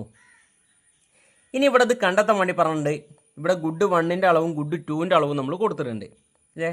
ഇവിടെ ഗുഡ് 1ൻ്റെ അളവ് 0 to 5 വരെയും ഗുഡ് 2ൻ്റെ അളവ് 15 to 0 വരെയും കൊടുത്തിട്ടുണ്ട്. അപ്പോൾ നമുക്ക് ഇനി ഇതിൻ്റെ MOC കാണണം, അഥവാ സീമാന്ത അവസരാത്മക ചെലവ് കാണണം അല്ലേ. ഫസ്റ്റത്തെ നമ്മൾ എന്താണ്, ഇവിടെ 0 ഇവിടെ 15 എന്നാണ്. അപ്പോൾ ഇവിടെ നമുക്ക് ഒന്നുമില്ല, ഇവിടെ 0 അല്ലെങ്കിൽ ഒരു വരട്ടിക്കുക. ഇനി രണ്ടാമത്തത് ഗുഡ് 1 1 യൂണിറ്റ് വർദ്ധിപ്പിക്കാൻ വേണ്ടി ഗുഡ് 2 നമ്മൾ എത്ര യൂണിറ്റ് കുറച്ചിട്ടുണ്ട്, 1 യൂണിറ്റ് കുറച്ചിട്ടുണ്ട്. അതായത് MOC ഫസ്റ്റ് നമ്മൾ എന്ത് കിട്ടി, 1 കിട്ടി.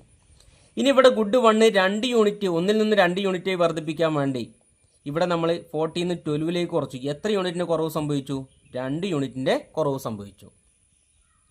2ൽ നിന്ന് 3ലേക്ക് വർദ്ധിപ്പിക്കാൻ വേണ്ടി സാധനം 2ൻ്റെ അളവ് 12ൽ നിന്ന് 9ലേക്ക് കുറച്ച്. എത്ര യൂണിറ്റിൻ്റെ കുറവ് സംഭവിച്ചു, 3 യൂണിറ്റിൻ്റെ കുറവ്.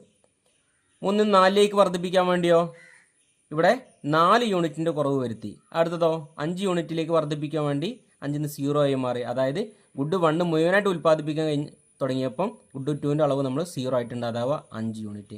ഇതാണ് മാർജിൻ ഓപ്പറേറ്റിംഗ് കോസ്റ്റ് അഥവാ സീമാന്തര അവസരാത്മക ചെലവ് കാണുന്നത്. ഇവിടെ നമ്മൾ ഗുഡ് 2ൻ്റെ അളവിനെ കുറച്ച് എഴുതിയാൽ മാത്രം മതി. ഇവിടെ എന്നാലും നമ്മൾ പ്രോബ്ലം അല്ലെങ്കിൽ എന്താണ് ഇക്വേഷൻ വെച്ച് ചെയ്യുമ്പം ഇവിടെ എന്ത് ചെയ്യണം, ഇവിടെ 15 to 14 1/1 ഗുഡ് 2/ഗുഡ് 1, അപ്പോൾ 0 to 1 ഇവിടെ നമ്മൾ അങ്ങനെ ചെയ്ത് കണ്ടെത്തണം. വളരെ സിമ്പിൾ ആയിട്ടുള്ള ക്വസ്റ്റൻ ആണ്. ടെക്സ്റ്റ് ബുക്കിലുണ്ട് margin operating cost production possibility കർവൊക്കെ പഠിക്കുന്ന സമയത്ത് നമുക്കത് പഠിക്കാൻ സാധിക്കുന്നുണ്ട്. അവിടെ നോക്കിക്കഴിഞ്ഞാൽ നിങ്ങൾ വ്യക്തമായിട്ട് മനസ്സിലാകും. 18ാമത്തെ question, mention any 3 relationship between short and average cost and short and marginal cost. Average variable കോസ്റ്റും ഷോർട്ട് ആൻഡ് മാർജിനൽ കോസ്റ്റും ABCയും SMCയും തമ്മിലുള്ള റിലേഷൻ അല്ലെങ്കിൽ ബന്ധം ഏതാനാണ് പറഞ്ഞത്. അപ്പോൾ നമ്മൾ ഇവ തമ്മിലുള്ള ബന്ധം എഴുതുമ്പോൾ ഇതിന് ചിത്രം നമ്മൾ മനസ്സിലാക്കി വെച്ചാൽ മതി. ചിത്രം വരച്ചു കഴിഞ്ഞാൽ തന്നെ നമുക്കിത് വളരെ സിമ്പിളായിട്ട് നമുക്കിത് ചെയ്യാവുന്നതാണ്. അപ്പോൾ ആദ്യം തന്നെ നമ്മളൊന്ന് ചിത്രം വരച്ചു നോക്കാം. ഇങ്ങനെ ചിത്രം വരയ്ക്കണം. അപ്പം ആദ്യം ABC കർവ് വരയ്ക്കുക, പിന്നെ SMC കർവ് വരയ്ക്കുക. SMC ഇവിടെ ABC എന്ന് പറഞ്ഞു കഴിഞ്ഞാൽ SABC ആണ് കേട്ടോ. ഇനി നമുക്കൊന്ന് ഇതിൻ്റെ റിലേഷൻ എഴുതി നോക്കാം. രണ്ടിന് യു ഷേപ്പാണ് നമ്മൾ പഠിച്ചിട്ടുണ്ട്. 3ാമത്തെ ചാപ്റ്ററിൽ ABC SMC ഒക്കെ നമ്മൾ പ്രോബ്ലം ചെയ്യാനും പഠിച്ചിട്ടുണ്ട്, ചിത്രം വരയ്ക്കാനും പഠിച്ചിട്ടുള്ളതാണ്. അപ്പം രണ്ടും ആദ്യം കുറയുകയും പിന്നീട് വർദ്ധിക്കുകയും ചെയ്യുന്നു. ഒരു പോയിന്റ്, 1ാമത്തെ പോയിന്റ് ഏതാണ്, SMC ABC കർവുകൾ ആദ്യം കുറയുകയും പിന്നീട് വർദ്ധിക്കുകയും ചെയ്യുന്നു. രണ്ടും യു ഷേപ്പാണ്. ഇപ്പം നമ്മൾ 2 പോയിന്റ് എഴുതി കഴിഞ്ഞു. 3 പോയിന്റാണ് എഴുതാൻ പറഞ്ഞിട്ടുള്ളത്. ABC കുറയുമ്പോൾ SMC ABCകൾ കുറവായിരിക്കും. ABC ഇവിടെ വരെ കുറയാണ് ചെയ്യുന്നത്. അത് നോക്കിക്കഴിഞ്ഞാൽ നിങ്ങൾക്ക് കാണാൻ സാധിക്കും ABC കുറയുന്ന സമയത്ത് SMC ABCകൾ കുറവായിരിക്കും. ABCയുടെ മിനിമം പോയിന്റ്, ABCൻ്റെ ഏറ്റവും കുറഞ്ഞ പോയിന്റിൽ SMC ABC തുല്യമായിരിക്കും അല്ലേ. ABCൻ്റെ മിനിമം പോയിന്റിൽ SMC ABC തമ്മിൽ കൂട്ടിമുട്ടിയിട്ടുണ്ട്. ABC വർദ്ധിക്കാൻ തുടങ്ങുമ്പോൾ SMC ABCകൾ കൂടുതലായിരിക്കും അല്ലേ. അപ്പം നമ്മളൊരു 5-6 പോയിന്റ് നമ്മൾ പറഞ്ഞു കഴിഞ്ഞാൽ വളരെ സിമ്പിൾ ആയിട്ടുള്ളതാണ്. ആദ്യം കുറയുകയും പിന്നീട് വർദ്ധിക്കുകയും ചെയ്യുന്നു. രണ്ടിനും യു ഷേപ്പാണ്. ABC കുറയുമ്പോൾ SMC ABCകൾ കുറവായിരിക്കും. ABCയുടെ മിനിമം പോയിന്റിൽ SMC ABCയും തുല്യമായിരിക്കും. ABC വർദ്ധിക്കാൻ തുടങ്ങുമ്പോൾ SMC ABCകൾ കൂടുതലായിരിക്കും അല്ലേ. വളരെ സിമ്പിളായിട്ട് നമ്മൾ പഠിച്ചു കഴിഞ്ഞു. നിങ്ങൾ ഈ ചിത്രം നിങ്ങളെ മനസ്സിലുണ്ടായാൽ മതി, നമ്മൾ വളരെ പെട്ടെന്ന് തന്നെ നമുക്ക് ചെയ്തു തീർക്കാവുന്നതാണ്. 19ാമത്തെ question, define price elasticity of demand. ചോദനത്തിന് വില ഇലാസ്തികത നിർവചിക്കുക. When the price of commodity rest 10, അല്ല ഒരു ഉൽപ്പന്നത്തിന്റെ വില 10 രൂപയാണ്. അപ്പോൾ ഉപഭോക്താവ് കൺസ്യൂമർ ബൈസ് 50 യൂണിറ്റ്, 50 യൂണിറ്റ് വാങ്ങുന്നുണ്ട്. The price of commodity increase 25, 10 നിന്ന് 25 ആയിട്ട് എന്ത് വർദ്ധിച്ചു, വില വർദ്ധിച്ചു. Now the consumer buys 20 unit. എന്നാൽ ആ സമയമായപ്പം ഉപഭോക്താവ് 20 യൂണിറ്റ് മാത്രമേ വാങ്ങുന്നുള്ളൂ. Calculate price elasticity of demand. ചോദനത്തിന്റെ വില ഇലാസ്തികത കണക്കാക്കാനാണ് പറഞ്ഞിട്ടുള്ളത്. വളരെ സിമ്പിൾ ആയിട്ടുള്ള ക്വസ്റ്റ്യൻ ആണ്. ആദ്യം define price elasticity of demand. ചോദനത്തിന് വില ഇലാസ്തികത എന്താണെന്ന് നമ്മൾ എഴുതണം. ഇലാസ്റ്റിസിറ്റി അഥവാ ഇലാസ്തികത 5 തരത്തിലുണ്ടെന്ന് നമ്മൾ പഠിച്ചിട്ടുണ്ട് അല്ലേ. ആൽഫ്രഡ് മാർഷൽ എന്ന സാമ്പത്തിക ശാസ്ത്രമാണ് ഇലാസ്തികതയെ കുറിച്ച് പറഞ്ഞുള്ളത്. 2ാമത്തെ ചാപ്റ്ററിന്റെ അവസാനത്തിൽ ഇലാസ്റ്റിസിറ്റി ഓഫ് ഡിമാൻഡ് അല്ലെ degrees of price elasticity of demand നമ്മൾ പഠിച്ചിട്ടുണ്ട് ഇലാസ്തികത എന്താണെന്ന്. ഇലാസ്തികത എന്ന പദത്തിനർത്ഥം പ്രതിസ്പന്ദനാത്മകത എന്നാണ് അല്ലെ. റെസ്പോൺസീവ്നെസ്, അതായത് വിലയിലെ മാറ്റത്തിനനുസരിച്ച് ഡിമാൻഡിൽ ഉണ്ടാകുന്ന മാറ്റമാണ്. വിലയിലെ മാറ്റത്തിനനുസരിച്ച് ഡിമാൻഡിൽ 5 തരത്തിലുള്ള മാറ്റങ്ങൾ സംഭവിക്കുന്നുണ്ടെന്ന് പറഞ്ഞു. അപ്പം ആൽഫ്രഡ് മാർഷൽ എന്ന സാമ്പത്തിക ശാസ്ത്രജ്ഞനാണ് ഇതിനെക്കുറിച്ച് വ്യക്തമായിട്ടുള്ളത്. ഒരു സാധനത്തിന് വിലയിലെ മാറ്റം മൂലം ആ സാധനത്തിന്റെ ചോദനത്തിലുണ്ടാകുന്ന പ്രതിസ്പന്ദനാത്മകതയെ പ്രൈസ് ഇലാസ്റ്റിസിറ്റി ഓഫ് ഡിമാൻഡ് അഥവാ ചോദനത്തിന്റെ വില ഇലാസ്തികത എന്ന് പറയും. വില വിവിധ രീതിയിൽ മാറ്റങ്ങൾ സംഭവിക്കുന്നുണ്ട്, അതിനനുസരിച്ച് ചോദനത്തിലുണ്ടാകുന്ന മാറ്റത്തെയാണ് നമ്മളിവിടെ പറയുന്നത്. അപ്പോൾ വില ഇലാസ്തികത എന്താണെന്ന് നിങ്ങൾ എല്ലാവർക്കും മനസ്സിലായിട്ടുണ്ടായിരിക്കും അല്ലേ? അതായത് പ്രതിസ്പന്ദനാത്മക വിലയിലെ മാറ്റത്തിനനുസരിച്ച് അതിൻ്റെ ചോദനത്തിലുണ്ടാകുന്ന പ്രതിസ്പന്ദനാത്മകതയെ അല്ലെങ്കിൽ വിവിധ തരത്തിലുള്ളതിനെയാണ് നമ്മൾ ചോദനത്തിൻ്റെ വില ഇലാസ്തികത എന്ന് പറയുന്നത്. ഇനി ഇവിടെ അതുപോലെ തന്നെ ഒരു സിമ്പിളായിട്ടൊരു ക്വസ്റ്റ്യൻ തന്നിട്ടുണ്ട്. ഏതാണ്? നമ്മൾ നേരത്തെ പറഞ്ഞ പോലെ സാധനത്തിൻ്റെ പ്രൈസ് 10 ആണ്, ആ സമയത്ത് 50 യൂണിറ്റ് നമ്മൾ വാങ്ങുന്നുണ്ട്. എന്നാൽ 10 to 25 ആയിട്ട് ഇൻക്രീസ് ചെയ്ത സമയത്ത് അതിൻ്റെ ഡിമാൻഡ് അല്ലെങ്കിൽ എന്താണ് നമ്മൾ അത് വാങ്ങുന്നത് 20 യൂണിറ്റ് ആയിട്ട് കുറച്ചിട്ടുണ്ട്. അപ്പോൾ നമ്മളത് പ്രോബ്ലം ചെയ്യണം. അപ്പോൾ അതിൻ്റെ ഇക്വേഷനാണ് നമ്മൾ ആദ്യം മനസ്സിലാക്കി വെക്കണം. ഇക്വേഷൻ എന്താണ്? Delta Q by delta P into P by Q എന്ന ഇക്വേഷനാണ് നമ്മളിവിടെ മനസ്സിലാക്കി വെക്കേണ്ടത്. അപ്പോൾ ഡെൽറ്റ ക്യൂ എന്ന് പറഞ്ഞാൽ എന്താണ്? ഡെൽറ്റ ക്യൂ കാണുന്നത്. അപ്പം ക്യൂവിലുള്ള മാറ്റം, ക്യൂ എത്രയാണ് ഇവിടെ തന്നിട്ടുള്ളത്? ക്യൂ നമുക്ക് എന്ത് തന്നിട്ടുണ്ട്? 50. പി എന്ത് തന്നിട്ടുണ്ട്? നിലവിലെ വില എന്താണ്? ആദ്യത്തെ വില 10 രൂപയാണ് തന്നിട്ടുണ്ട്. ഡെൽറ്റ പിയും നമുക്ക് കാണണം. ഡെൽറ്റ പി പിന്നെ നമുക്ക് കിട്ടേണ്ട ഡെൽറ്റ ക്യൂവും ഡെൽറ്റ പിയും കിട്ടണം. അപ്പം പ്രൈസും ക്വാണ്ടിറ്റിയും അല്ലെ, പിയും ക്യൂ തന്നിട്ടുണ്ട്. ആദ്യത്തെ വില അല്ലെ പ്രൈസ് എത്ര? 10ഉം ആദ്യത്തെ അളവ് എത്രയാണ്? ക്വാണ്ടിറ്റി 50 ആണ് തന്നിട്ടുണ്ട്. ഇനി വില 25 രൂപയായിട്ട് വർദ്ധിച്ചു. അപ്പോൾ ഡെൽറ്റ പി 25 എഴുതാൻ പാടില്ല, കാരണം വിലയിലെ മാറ്റമാണ് കണ്ടത്. 25 - 10 എന്താണ്? 15 എന്ന് കിട്ടും. ഇനി അതുപോലെ തന്നെ അളവിലെ മാറ്റം ഡെൽറ്റ ക്യൂ നോക്കണം. എന്താണ് കിട്ടുക? ഡെൽറ്റ ക്യൂ 50 - 20 എന്ത് കിട്ടും? 50 - 20 എന്ത് കിട്ടി? 30 അല്ലേ? 30 എന്ന് കിട്ടി. അപ്പോൾ ഡെൽറ്റ ക്യൂ കിട്ടി, ഡെൽറ്റ പി ക്യൂ ഒക്കെ കിട്ടിക്കഴിഞ്ഞു. നമുക്ക് ചെയ്ത് നോക്കാം. ഡെൽറ്റ ക്യൂ എന്താണ് ഇവിടെ തന്നിട്ടുള്ളത്? 30 ബൈ ഡെൽറ്റ പി എത്രയാണ് നമുക്ക് കിട്ടിയിട്ടുള്ളത്? 15 ഇൻറ്റു പി എന്താണ് കിട്ടിയിട്ടുള്ളത്? 10 ബൈ ക്യൂ എന്താണ് കിട്ടിയിട്ടുള്ളത്? 50. നമുക്ക് 0 ക്യാൻസൽ ചെയ്തു. 30 × 1 30. 15 × 5 എന്ത് കിട്ടും നമുക്ക്? 15 × 5 75 എന്ന് കിട്ടും. അപ്പോൾ 30/75 എത്ര കിട്ടുക? 30/75 ഒന്ന് ചെയ്ത് നോക്കുക. 0.4 എന്ന് കിട്ടും. 0.4 എന്നാണെങ്കിൽ ഏത് തരം ഇലാസ്തികത ആയിരിക്കും? ഇലാസ്റ്റിസിറ്റി 5 തരത്തിലുണ്ട് നമ്മൾ പറഞ്ഞില്ലേ? ഇലാസ്തികമല്ലാത്ത ചോദനം, അതായത് ഇലാസ്തികത ഒന്നിനേക്കാൾ കുറവല്ലേ? ഇലാസ്റ്റിസിറ്റി ഓഫ് ഡിമാൻഡ് ഒന്നിനേക്കാൾ കുറവാണ്, അതായത് 0.4 എന്ന് പറഞ്ഞാൽ ഒന്നിനേക്കാൾ കുറവാണ്. അവിടെ ഏത് തരം ഇലാസ്തികത ആയിരിക്കും? ഇലാസ്റ്റിക് ഡിമാൻഡ്, ഇലാസ്റ്റിക് ഡിമാൻഡ് അഥവാ ഇലാസ്തികമല്ലാത്ത ചോദനം.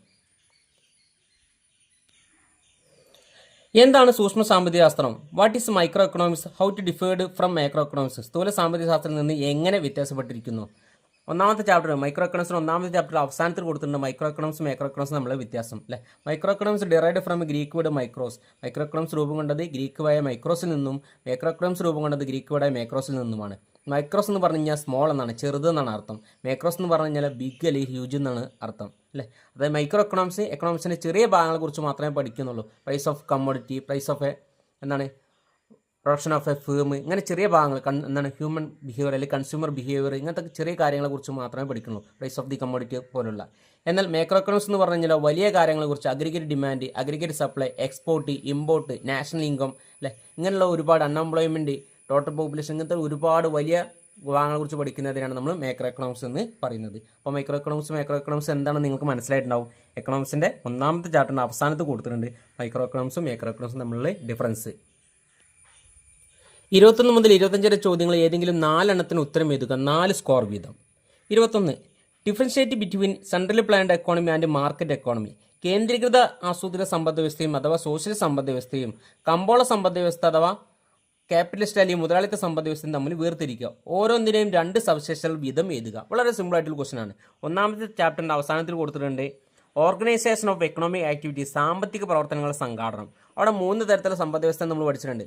ഒന്നാമത്തെ കേന്ദ്രീകൃതമായി ആസൂത്രണം ചെയ്ത സമ്പദ് വ്യവസ്ഥ അല്ലെങ്കിൽ സോഷ്യലിസ്റ്റ് സമ്പദ് വ്യവസ്ഥ.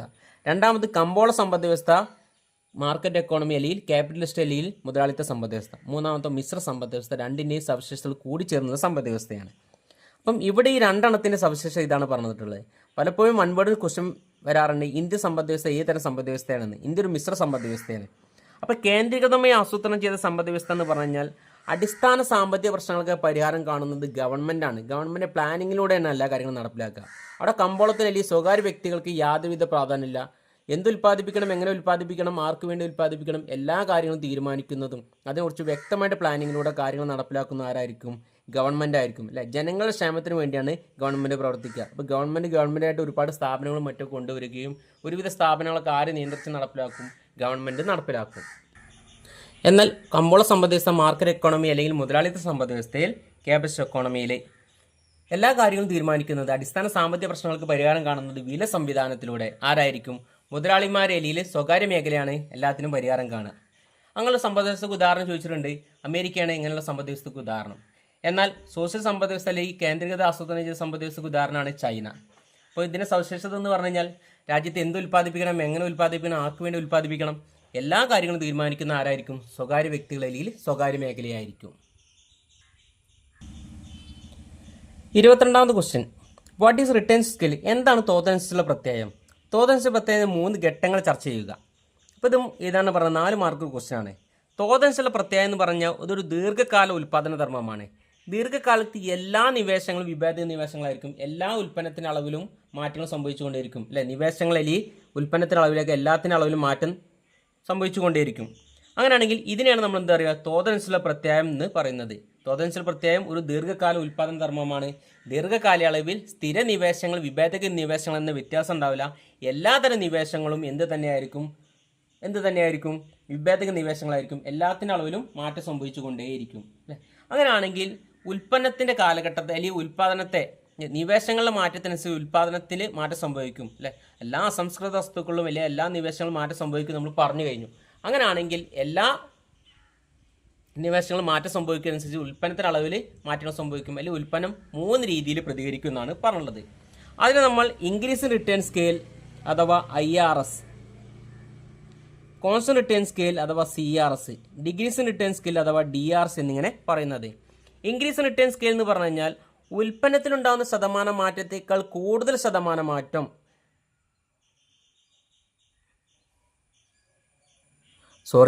നിവേശങ്ങളുണ്ടാകുന്ന ശതമാനം മാറ്റത്തേക്കാൾ കൂടുതൽ ശതമാനം മാറ്റം ഉൽപ്പന്നത്തിലുണ്ടാവുകയാണെങ്കിൽ അത് നമ്മൾ ഇൻക്രീസ് ഇൻ റിട്ടേൺ സ്കെയിൽ എന്ന് പറയും. നിവേശം ഒരു 100% വർദ്ധിപ്പിച്ചു, അപ്പോൾ ഉൽപ്പന്നം എന്താണ്? ഒരു 150%, ഇതിന് 200% അല്ലെങ്കിൽ അതിനേക്കാൾ കൂടുതൽ വർദ്ധിക്കുകയാണെങ്കിൽ അതിനെ നമ്മൾ ഇൻക്രീസ് ഇൻ റിട്ടേൺ സ്കെയിൽ അഥവാ തോതനുസരിച്ചുള്ള വർദ്ധമാന പ്രത്യയം എന്ന് പറയും.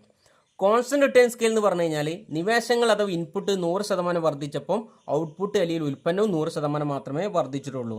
അത് നമ്മൾ കോൺസ്റ്റന്റ് റിട്ടേൺ സ്കെയിൽ എന്ന് പറയും. 3ാമത് ഡിക്രീസ് ഇൻ റിട്ടേൺ സ്കെയിൽ അഥവാ തോതനുസരിച്ചുള്ള അപചയ പ്രത്യയം എന്ന് പറഞ്ഞു കഴിഞ്ഞാൽ ഇൻപുട്ട് ഒരു 100% വർദ്ധിച്ചപ്പോൾ ഔട്ട്പുട്ട് അതിനേക്കാൾ കുറവ് മാത്രമേ, അല്ലെങ്കിൽ 100-നേക്കാൾ കുറവ് ഒരു 50%, 75% മാത്രമേ വർദ്ധിച്ചിട്ടുള്ളൂ. അതിനെ നമ്മൾ ഡിക്രീസ് ഇൻ റിട്ടേൺ സ്കെയിൽ അഥവാ തോതനുസരിച്ചുള്ള അപചയ പ്രത്യയം എന്ന് വിളിക്കും. അപ്പോൾ increase in return scale, constant return scale, decrease return scale എന്ന് മനസ്സിലായോ? തോതനുസരിച്ചുള്ള പ്രത്യയം അഥവാ റിട്ടേൺ സ്കെയിൽ എന്ന് പറഞ്ഞു കഴിഞ്ഞാൽ ഒരു ദീർഘകാല ഉൽപ്പാദന ധർമ്മമാണ്. ദീർഘകാലത്ത് എല്ലാ നിവേശങ്ങളും മാറ്റം സംഭവിക്കും. അതിനനുസരിച്ച് ഔട്ട്പുട്ട് അത് ഉൽപ്പന്നത്തിന് മാറ്റം സംഭവിക്കും. അങ്ങനെയാണെങ്കിൽ ഇൻപുട്ടിലെ മാറ്റത്തിനനുസരിച്ച് ഔട്ട്പുട്ട് 3 രീതിയിൽ പ്രതികരിക്കും. ഇൻപുട്ടിനേക്കാൾ ഒരു നിശ്ചിത യൂണിറ്റ് ഇൻപുട്ട് ഉപയോഗിക്കുമ്പോൾ അതിനേക്കാൾ ഔട്ട്പുട്ടിൽ മാറ്റം സംഭവിക്കുകയാണെങ്കിൽ അതിനെ ഇൻക്രീസ് ഇൻ റിട്ടേൺ സ്കെയിൽ എന്നും, ഇൻപുട്ടിലെ മാറ്റത്തിന് അതേ അനുസൃതമായിട്ടാണ് ഔട്ട്പുട്ടിന് മാറ്റം സംഭവിക്കുകയാണെങ്കിൽ അതിന് കോൺസ്റ്റന്റ് റിട്ടേൺ സ്കെയിൽ എന്നും, ഇൻപുട്ടിന് മാറ്റത്തേക്കാൾ കുറവ് മാറ്റം മാത്രമേ അതിന് ഔട്ട്പുട്ട് സംഭവിക്കുന്നെങ്കിൽ അതിന് ഡിക്രീസ് ഇൻ റിട്ടേൺ സ്കെയിൽ എന്നും പറയും. മാച്ച് ദ ഫോളോയിങ്, എയും ബിയും തമ്മിൽ ചേരുംപടി ചേർക്കാനാണ് പറഞ്ഞുള്ളത്. ഇവിടെ കോളം എയിൽ 4 കൊടുത്തിട്ടുണ്ട്, കോളം ബിയിൽ 4 കൊടുത്തിട്ടുണ്ട്. ABC കർവ് ഇതിൽ ഏതുമായി ബന്ധപ്പെട്ട് കിടക്കും നോക്കുക. വിഭേദ അനുപാതം, law of variable proportion, ABC curve, ABC വക്രം, റെന്റ്, U ഷേപ്പ്. അപ്പോൾ നോക്കിക്കഴിഞ്ഞാൽ ABC, SAC, SMC കർവുകൾക്ക് U ഷേപ്പ് ആയിരിക്കും, നമ്മൾ പഠിച്ചിട്ടുള്ളതാണ്. ഇനി അറിയാത്തവർ ബാക്കിയുള്ള നോക്കിയാൽ മതി. ഹ്രസ്വകാല ഉൽപ്പാദന ധർമ്മം, ഷോർട്ട് ടേം പ്രൊഡക്ഷൻ ഫംഗ്ഷൻ, വിഭേദ അനുപാത നിയമം. ഹ്രസ്വകാല ഉൽപ്പാദന ധർമ്മം വിഭേദ അനുപാത നിയമം എന്ന പേരിലും അറിയപ്പെടുന്നുണ്ട്. Short term production function, law of variable proportion എന്ന പേരിലും അറിയപ്പെടും. റെക്റ്റാങ്കുലർ ഹൈപ്പർബോള അല്ലെ, റെക്റ്റാങ്കുലർ ഹൈപ്പർബോള എന്ന് പറഞ്ഞു കഴിഞ്ഞാൽ എങ്ങനെയാണ്? ഏകദേശം ഇങ്ങനെയാണ് കർവ് ഉണ്ടാവുക അല്ലെ. 0 ആവില്ല, എന്നാലും മുകളിലേക്ക് ഉയരം ചെയ്യൂല, അതിങ്ങനെ കുറഞ്ഞുകൊണ്ടേയിരിക്കും. അതായത് AFC കർവ് ഒരു റെക്റ്റാങ്കുലർ ഹൈപ്പർബോളയാണ്. ABC, SAC, SMC കർവുകൾക്ക് U ഷേപ്പും AFC കർവിന് റെക്റ്റാങ്കുലർ ഹൈപ്പർബോള എന്ന ആകൃതി നമ്മൾ പഠിച്ചിട്ടുണ്ട്. ലാൻഡിന് എന്താണ് കിട്ടുക? റെന്റ് കിട്ടും. വളരെ സിമ്പിൾ ആയിട്ടുള്ള ഒരു ക്വസ്റ്റ്യൻ ആയിരുന്നു, എല്ലാവർക്കും മനസ്സിലായിട്ടുണ്ടാകും. 24ാമത്തെ question, distinguish between complementary good and substitute good. Complementary ഗുഡും സബ്സ്റ്റിറ്റ്യൂട്ട് ഗുഡും തമ്മിൽ താരതമ്യം ചെയ്യാൻ വേണ്ടി റൈറ്റ് 2 എക്സാമ്പിൾ ഈച്ച്. രണ്ടിനും ഓരോ എക്സാമ്പിൾ, രണ്ടീച്ച് എക്സാമ്പിൾ ഏതാണ് പറഞ്ഞത്. പൂരക വസ്തുക്കളും പ്രതിസ്ഥാപന വസ്തുക്കളും തമ്മിലുള്ള വ്യത്യാസം. Distinguish between complementary good and substitute. Complementary good എന്ന് പറഞ്ഞു കഴിഞ്ഞാൽ ഒരു വസ്തു ഉപയോഗിക്കുമ്പോൾ മറ്റൊന്നിൻ്റെ സഹായം കൂടിയേ തീരുള്ളൂ. അതിനെ നമ്മൾ കോംപ്ലിമെൻ്ററി ഗുഡ് അഥവാ പൂരക വസ്തുക്കൾ എന്ന് വിളിക്കും. കാർ ഉപയോഗിക്കണമെങ്കിൽ പെട്രോൾ വേണം നമുക്ക്.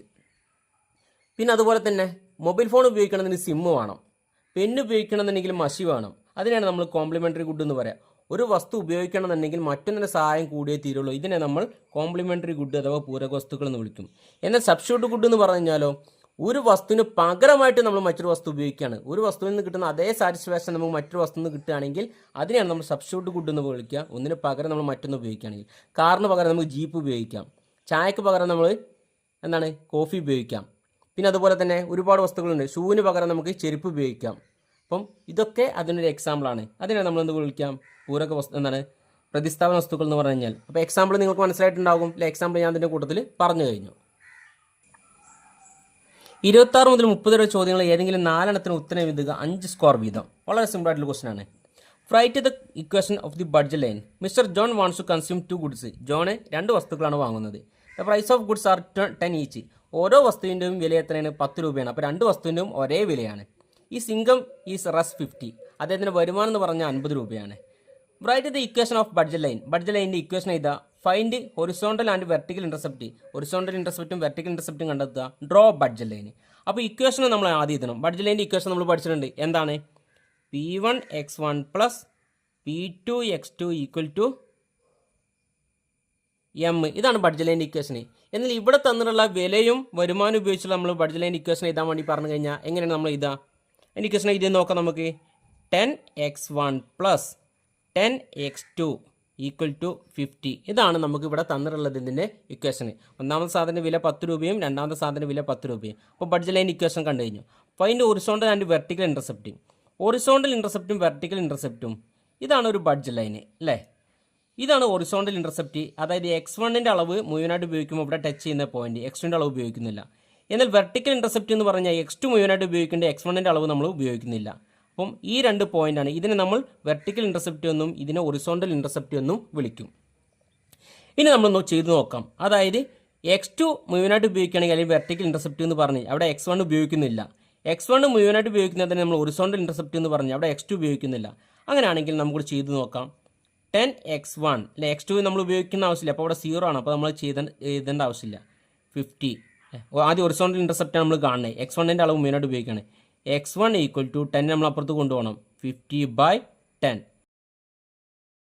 15/10 ഈക്വൽ ടു 5. അപ്പോൾ നമ്മൾ x1ൻ്റെ അളവ് മുഴുവനായിട്ട് വാങ്ങണമെങ്കിൽ നമുക്ക് 5 യൂണിറ്റ് വരെ വാങ്ങാൻ സാധിക്കും. x1 ഇവിടുന്ന് 5 യൂണിറ്റ് വരെ അടയാളപ്പെടുത്തിട്ട് ഇവിടുന്ന് മാർക്ക് ചെയ്യുക. അതുപോലെ x2ൻ്റെ അളവ് നോക്കുക. ഇനി x2 നോക്കാം. 10x2 equal to 50. x2 ആണ് മുഴുവനായിട്ട് വാങ്ങുന്നത്. അപ്പോൾ 10 നമ്മൾ അപ്പുറത്ത് കൊണ്ടുപോകും. 50/10 ഈക്വൽ ടു 5. അപ്പോൾ x2 മുഴുവനായിട്ട് വാങ്ങണമെങ്കിൽ 5 യൂണിറ്റ് വരെ വാങ്ങാൻ സാധിക്കും. അപ്പം x2ൻ്റെ അളവും 5 യൂണിറ്റ് വരെ അടയാളപ്പെടുത്തിയിട്ട് ഇത്രം തമ്മിൽ ബന്ധിപ്പിക്കുക. അപ്പോൾ x2ൻ്റെ അളവ് 5 എന്നും x1ൻ്റെ അളവ് 5ലേക്ക് ഒരു വര വരയ്ക്കുക. അപ്പോൾ അതാണ് വെർട്ടിക്കൽ ഹൊറിസോണ്ടൽ ഇൻ്റർസെപ്റ്റുകൾ നമ്മൾ കണ്ടെത്തി കഴിഞ്ഞു. Draw budget line. അത് വെച്ചൊരു ബഡ്ജറ്റ് ലൈൻ വരയ്ക്കുക. നമ്മൾ വരച്ച് കഴിഞ്ഞിട്ടുണ്ട്.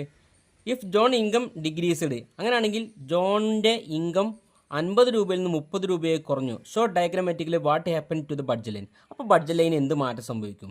ഇവിടെ 50 രൂപയായപ്പോൾ നമ്മൾ x1ൻ്റെ 5 യൂണിറ്റും x2ൻ്റെ 5 യൂണിറ്റ് വരെ നമുക്ക് പരമാവധി വാങ്ങാൻ സാധിക്കും.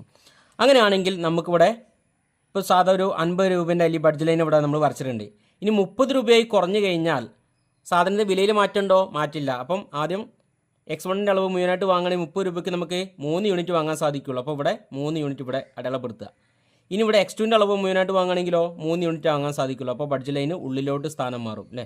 അതായത് വരുമാനം കുറഞ്ഞു കഴിഞ്ഞാൽ ബഡ്ജറ്റ് ലൈൻ ഉള്ളിലോട്ട് സ്ഥാനം മാറും അല്ലെ? വ്യക്തമായിട്ട് ചിത്രം വരച്ച് കാണിച്ചിരിക്കണം പേപ്പറിൽ. അപ്പോൾ എല്ലാവർക്കും മനസ്സിലായിട്ടുണ്ടാവും ഇത് എങ്ങനെ ചെയ്തിട്ടുള്ളതെന്ന്. ഇനി 27ാമത് ക്വസ്റ്റ്യൻ. വിഭേദകാനുപാത നിയമം ഡയഗ്രത്തിൻ്റെ സഹായത്തോടെ വിശദമാക്കുക. Explain the law of variable proportion with the help of diagram.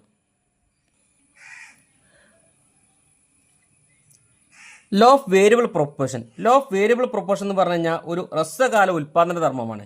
ഹ്രസ്വകാല ഉൽപ്പാദന ധർമ്മത്തിൻ്റെ പ്രത്യേകത എന്ന് പറഞ്ഞു കഴിഞ്ഞാൽ ഇൻപുട്ടായിട്ട് നമ്മളൊരു ഔട്ട്പുട്ട് ഉൽപ്പാദിപ്പിക്കുകയാണെങ്കിൽ പ്രധാനമായിട്ട് 2 ഇൻപുട്ട് അല്ലെങ്കിൽ 2 നിവേശങ്ങൾ പരിഗണിക്കുകയാണെങ്കിൽ അത് ഒന്ന് സ്ഥിരവും ഒന്ന് ഫിക്സ്ഡും മറ്റൊന്ന് വേരിയബിളും അല്ലെങ്കിൽ വിഭേദവുമായിരിക്കും. അതിൽ ഏതെങ്കിലും ഒരു നിവേശം സ്ഥിരമാക്കി നിലനിർത്തിക്കൊണ്ട് ഒരു നിവേശത്തിൻ്റെ അളവിൽ മാത്രം വർധന വരുത്തിക്കൊണ്ടിരുന്നു കഴിഞ്ഞാൽ ഒരു നിശ്ചിത ഘട്ടം കഴിയുമ്പോൾ സീമാന്ത ഉൽപ്പന്നം കുറയാൻ തുടങ്ങുന്നു.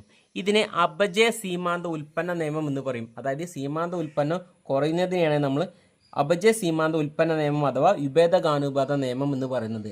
വിഭേദകാനുപാത നിയമം അഥവാ ലോ ഓഫ് വേരിയബിൾ പ്രൊപ്പോർഷൻസും ലോ ഓഫ് ഡിമിനിഷിംഗ് മാർജിനൽ പ്രൊഡക്റ്റും രണ്ടും ഒന്ന് തന്നെയാണ് അല്ലേ. രണ്ട് നിവേശങ്ങൾ എടുക്കുകയാണെങ്കിൽ, രണ്ട് ഇൻപുട്ട് എടുക്കുകയാണെങ്കിൽ രണ്ടിനും ഉൽപ്പാദനം ഒരു നിശ്ചിത ഘട്ടം കഴിയുമ്പോൾ, അല്ലെങ്കിൽ ഒന്ന് സ്ഥിരമായിരിക്കും, മറ്റൊന്ന് എന്താണ് വേരിയബിൾ ആയിരിക്കും. ഒരു നിശ്ചിത ഘട്ടം കഴിയുമ്പോൾ മാർജിനൽ പ്രൊഡക്റ്റ് അഥവാ സീമാന്ത ഉൽപ്പന്നം കുറയാൻ തുടങ്ങുകയാണെങ്കിൽ അതിനെ നമ്മൾ അപജയ സീമാന്ത ഉൽപ്പന്ന നിയമം അഥവാ വിഭേദകാനന്ദ നിയമം എന്ന് പറയും. അത് ചിത്രം വരച്ചിട്ടാണ് വിശദീകരിക്കാൻ പറഞ്ഞത്. അപ്പോൾ നമ്മൾ വരച്ചിട്ടുണ്ട്. അവിടെ ഏതായിരിക്കും ടോട്ടൽ പ്രൊഡക്റ്റിൻ്റെ കർവ് ഇങ്ങനെ ആയിരിക്കും അല്ലേ.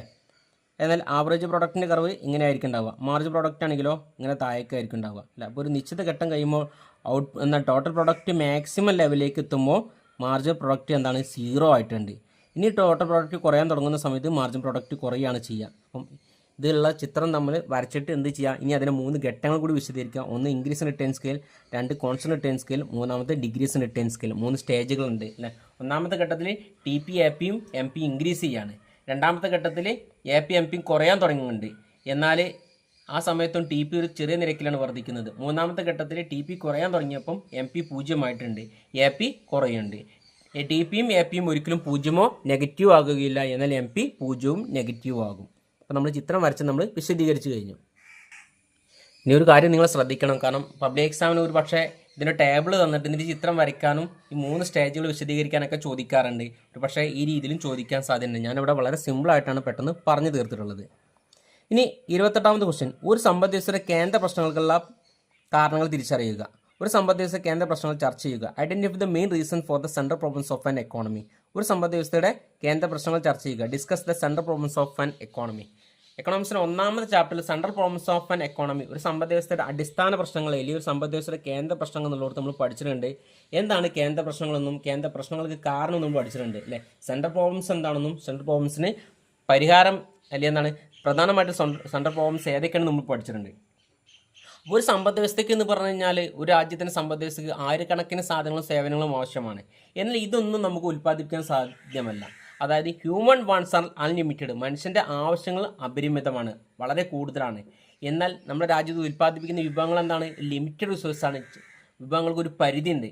എന്നാൽ ചില വിഭവങ്ങൾക്ക് ഒന്നിലധികം ഉപയോഗങ്ങളുണ്ട്. ചില വസ്തുക്കൾ നമ്മൾ ഒരുപാട് ആവശ്യങ്ങൾക്ക് വേണ്ടി ഉപയോഗിക്കും. അപ്പോൾ ചില ആൾക്ക് കിട്ടുന്നവരെന്നെ എന്ത് ചെയ്യും, നല്ല പൈസ ഉള്ളവരത് വീണ്ടും വാങ്ങിക്കൂട്ടിട്ട് പോലും മറ്റുള്ള ആവശ്യം കൂടി നിറവേറ്റും. അപ്പോൾ ഇതൊരു പക്ഷേ ഇത് തീരെ കിട്ടാത്ത ആൾക്കാരുണ്ടാവും. അടിസ്ഥാനമായിട്ട് ഇത് എന്താണ് വേണ്ട ആൾക്കാരുണ്ടാവും, അവർക്കിത് കിട്ടാതെ പോവുകയാണ് ചെയ്യുക. വിഭവങ്ങൾക്കുള്ള വ്യത്യസ്തമായ മുൻഗണന. ചില വസ്തുക്കൾക്ക് നമ്മൾ നല്ല മുൻഗണന കൊടുക്കുമ്പോൾ മറ്റുള്ളവർക്ക് അത്ര മുൻഗണന കൊടുക്കണമെന്നില്ല. അത് ചില വസ്തുക്കൾക്ക് വിവിധ തരത്തിലുള്ള പ്രയോറിറ്റീസ് ഉണ്ട് നമുക്ക് പറയാൻ സാധിക്കും. ഇത് എല്ലാം നയിക്കുന്ന കൊടുക്കാണ് പ്രധാനമായിട്ട് സമ്പദ് വ്യവസ്ഥയിലെ പ്രധാനമായിട്ടുള്ള 3 പ്രശ്നങ്ങളിലേക്കാണ് നയിക്കുക. ആ 3 പ്രശ്നങ്ങളാണ് എന്ത് ഉൽപ്പാദിപ്പിക്കണം, what to produce and what quantities, ഏതളവിൽ, ഹൗ ടു പ്രൊഡ്യൂസ് എങ്ങനെ ഉൽപ്പാദിപ്പിക്കണം, മൂന്നാമത്തെ ഫോർ ഹൂം ടു പ്രൊഡ്യൂസ് ആർക്ക് വേണ്ടി ഉൽപ്പാദിപ്പിക്കണം. അപ്പം എന്ത് ഉൽപ്പാദിപ്പിക്കണം അഥവാ ഏതളവിൽ എന്ന് പറഞ്ഞു കഴിഞ്ഞാൽ ഒരു രാജ്യത്തിൻ്റെ സമ്പദ് വ്യവസ്ഥയ്ക്ക് അടിസ്ഥാനപരമായിട്ട് എന്താണ് വേണ്ടത് അതാണ് ഉൽപ്പാദിപ്പിക്കേണ്ടത്. അത് തീരുമാനിച്ചു കഴിഞ്ഞ് കഴിഞ്ഞാൽ അത് ഏത് അളവെന്ന് കൂടി തീരുമാനിക്കണം അല്ലേ. അതായത് food or defence, education or entertainment, ഇതൊക്കെ ഇനി ഒരു എക്സാമ്പിളായിട്ട് നമുക്ക് പരിഗണിക്കാം. അപ്പോൾ എന്ത് ഉൽപ്പാദിപ്പിക്കണം എന്ന് ചോദിച്ചു കഴിഞ്ഞാൽ ഒരു രാജ്യത്തിന് അടിസ്ഥാനപരമായിട്ട് എന്താണ് വേണ്ടത് അതാണ് ഉൽപ്പാദിപ്പിക്കേണ്ടത്. ഇനി ഇത് ഉൽപ്പാദിപ്പിക്കണം തീരുമാനിച്ചതിന് ശേഷം അതിന് പരിധി ഉണ്ടായിരിക്കും. ജനങ്ങൾക്ക് ആവശ്യമുള്ള ഉൽപ്പാദിപ്പിക്കാൻ പാടുള്ളൂ. കൂടുതൽ ഉൽപ്പാദിപ്പിച്ച് കഴിഞ്ഞാൽ എന്താണ് നമ്മുടെ രാജ്യത്തിനുള്ള വരുമാനം അങ്ങനെ നഷ്ടപ്പെട്ടു പോകും, വലിയ ലാപ്സായി പോകും. ഇനി ഹൗ ടു പ്രൊഡ്യൂസ് എങ്ങനെ ഉൽപ്പാദിപ്പിക്കണം എന്ന് പറഞ്ഞു കഴിഞ്ഞാൽ നമ്മുടെ രാജ്യത്ത് വിവിധ തരത്തിലുള്ള ടെക്നോളജികളാണ്. പ്രധാനപ്പെട്ട ഒരു 2 രീതിയിലെ സാങ്കേതിക വിദ്യയിലെ ടെക്നോളജിയാണ് ഉപയോഗിക്കുന്നത്. ഒന്ന് ലേബർ ഇൻറ്റൻസീവ് ടെക്നിക്കും മറ്റൊന്ന് ക്യാപിറ്റൽ ഇൻറ്റൻസീവ് ടെക്നിക്കും. തൊഴിലാളി തീവ്ര സാങ്കേതിക വിദ്യയും അധ്വാന തീവ്ര സാങ്കേതിക വിദ്യയും. തൊഴിലാളി തീവ്ര സാങ്കേതിക വിദ്യ അഥവാ ലേബർ ഇൻറ്റൻസീവ് ടെക്നിക്ക് എന്ന് പറഞ്ഞാൽ കൂടുതൽ തൊഴിലാളികളും കുറച്ച് ടെക്നോളജിയാണ് ഉപയോഗിക്കേണ്ടത്. കാരണം ജനങ്ങൾക്ക് കൂടുതൽ തൊഴിൽ കൊടുക്കണം. ഇനി ക്യാപിറ്റൽ ഇൻറ്റൻസീവ് ടെക്നിക്ക് മൂലധന തീവ്ര സാങ്കേതിക വിദ്യ എന്ന് പറഞ്ഞു കഴിഞ്ഞാലോ അവിടെ ടെക്നോളജിക്കായിരിക്കും കൂടുതൽ പ്രാധാന്യം കൊടുക്കേണ്ടത്. അല്ലെങ്കിൽ ജനങ്ങൾക്ക് എന്താണ് തൊഴിലെല്ലാം വേണ്ട, പെട്ടെന്ന് അടിസ്ഥാന ആവശ്യങ്ങൾ നിറവേറ്റണം, ഭക്ഷണം വേണം. ആ സമയത്ത് നമുക്ക് എന്താണ് ടെക്നോളജിക്കാണ് കൂടുതൽ പ്രാധാന്യം കൊടുക്കാൻ വേണ്ടി സാധിക്കുക. മൂന്നാമത് ഫോർ ഹൂം ടു പ്രൊഡ്യൂസ് ആർക്ക് വേണ്ടി ഉൽപ്പാദിപ്പിക്കണം എന്ന് പറഞ്ഞു കഴിഞ്ഞാൽ രാജ്യത്തിൻ്റെ വിവിധ സാമ്പത്തിക പ്രവർത്തനങ്ങൾ വിവിധ ഉൽപ്പാദനത്തിൽ ആര് പങ്കെടുത്തിട്ടുണ്ട്, ജനങ്ങൾ പങ്കെടുത്തിട്ടുണ്ട്. അപ്പോൾ കിട്ടിയ ഔട്ട്പുട്ട് അല്ലെങ്കിൽ വരുമാനം ജനങ്ങൾക്ക് വിതരണം ചെയ്ത് കൊടുക്കുക. ലാൻഡ് കൊടുത്തവർക്ക് റെൻറ്റ് അല്ലെ, ഭൂമിക്ക് പാട്ടം കൊടുക്കുക. പിന്നെന്താണ് മൂലധനത്തിന് അല്ലെങ്കിൽ ജോലിക്ക് എന്താണ് പ്രയത്നം, ജോലിക്ക് എന്താണ് കൂലി കൊടുക്കുക. മൂലധനം അതായത് ക്യാപിറ്റലിന് എന്ത് കൊടുക്കുക, ഇൻട്രസ്റ്റ് കൊടുക്കുക. സംഘടന എന്താ ഓർഗനൈസേഷൻ ആണെങ്കിൽ അതിൽ നിന്ന് ലാഭം കൊടുക്കുക അല്ലെ. ഉൽപ്പാദനപരമായിട്ടുള്ള വിതരണം അല്ലെങ്കിൽ പ്രവർത്തനപരമായിട്ടുള്ള വിതരണത്തെയാണ് നമ്മൾ ഫോർ ഹോം ടു പ്രൊഡ്യൂസ് എന്നതുകൊണ്ട് അർത്ഥമാക്കുന്നത്. ഇനി 29ാമത്തെ ക്വസ്റ്റ്യൻ, കാർഡിനൽ യൂട്ടിലിറ്റിയും ഓർഡിനറി യൂട്ടിലിറ്റിയും തമ്മിൽ വ്യത്യാസം എഴുതുക. Distinguish between cardinal and ordinary utility. Cardinal utility രണ്ടാമത്തെ ചാപ്റ്ററിന്റെ തുടക്കത്തിൽ തന്നെ കൊടുത്തിട്ടുണ്ട്. കാർഡിനൽ യൂട്ടിലിറ്റി എന്ന് പറഞ്ഞു കഴിഞ്ഞാൽ ഒരു ഉപഭോക്താവിന് സംതൃപ്തി യൂട്ടിലിറ്റി നമ്മൾ പഠിച്ചിട്ടുണ്ട് അല്ലേ. യൂട്ടിലിറ്റി എന്ന് പറഞ്ഞാൽ സംതൃപ്തിയാണ്. അപ്പോൾ ഒരു ഉപഭോക്താവിന് സംതൃപ്തി എണ്ണൽ സംഖ്യകൾക്ക് അനുസൃതമായിട്ട് അളക്കാൻ കഴിയുകയാണെങ്കിൽ അതിനെ നമ്മൾ കാർഡിനൽ യൂട്ടിലിറ്റി എന്ന് പറയും. അതായത് നമുക്ക് യൂട്ടിലിറ്റി ഇത്ര കിട്ടി, ഒരു മാങ്ങ കഴിച്ചപ്പോൾ നമുക്ക് ഇത്ര 10 യൂട്ടിലിറ്റി, രണ്ടാമത്തെ മാങ്ങ കഴിച്ചപ്പോൾ 18, മൂന്നാമത്തെ കഴിച്ചപ്പോൾ 24. അപ്പോൾ നമ്മളവിടെ സംഖ്യകൾക്ക് അനുസരിച്ച് അളക്കാണ് ചെയ്യുക, അല്ലെങ്കിൽ എന്താണ് മെഷർ ചെയ്യുകയാണ് ചെയ്യുക. ഇതിന് നമ്മൾ കാർഡിനൽ യൂട്ടിലിറ്റി എന്ന് പറയും. എന്നാൽ ഓർഡിനറി യൂട്ടിലിറ്റി എന്ന് പറഞ്ഞു കഴിഞ്ഞാൽ അവിടെ സംഖ്യകളില്ലാതെ മുൻഗണന കൊടുക്കുകയാണ് ചെയ്യുക അല്ലേ. അതായത് ഓർഡിനറി യൂട്ടിലിറ്റി എന്ന് പറഞ്ഞു കഴിഞ്ഞാൽ ചില വസ്തുവിന് നമ്മൾ കൂടുതൽ പ്രാധാന്യം കൊടുക്കുക, ചില മുൻഗണന കൊടുക്കുക. ഇതിനാണ് നമ്മൾ ഓർഡിനറി യൂട്ടിലിറ്റി എന്ന് പറയുന്നത്. അപ്പോൾ കാർഡിനൽ യൂട്ടിലിറ്റി എന്ന് പറഞ്ഞു കഴിഞ്ഞാൽ സംഖ്യകൾക്കനുസരിച്ച് അളക്കുന്നതിനെയും ഓർഡിനറി യൂട്ടിലിറ്റി എന്ന് പറഞ്ഞാൽ പ്രത്യേകമായിട്ട് അളക്കാതെ നമ്മൾ മുൻഗണന കൊടുക്കുന്നതിനെ നമ്മൾ ഓർഡിനറി യൂട്ടിലിറ്റി എന്നും പറയും. Explain the law of diminishing marginal utility. അപജയ സീമാന്ത ഉപയോക്തൃ നിയമം വിശദമാക്കുക.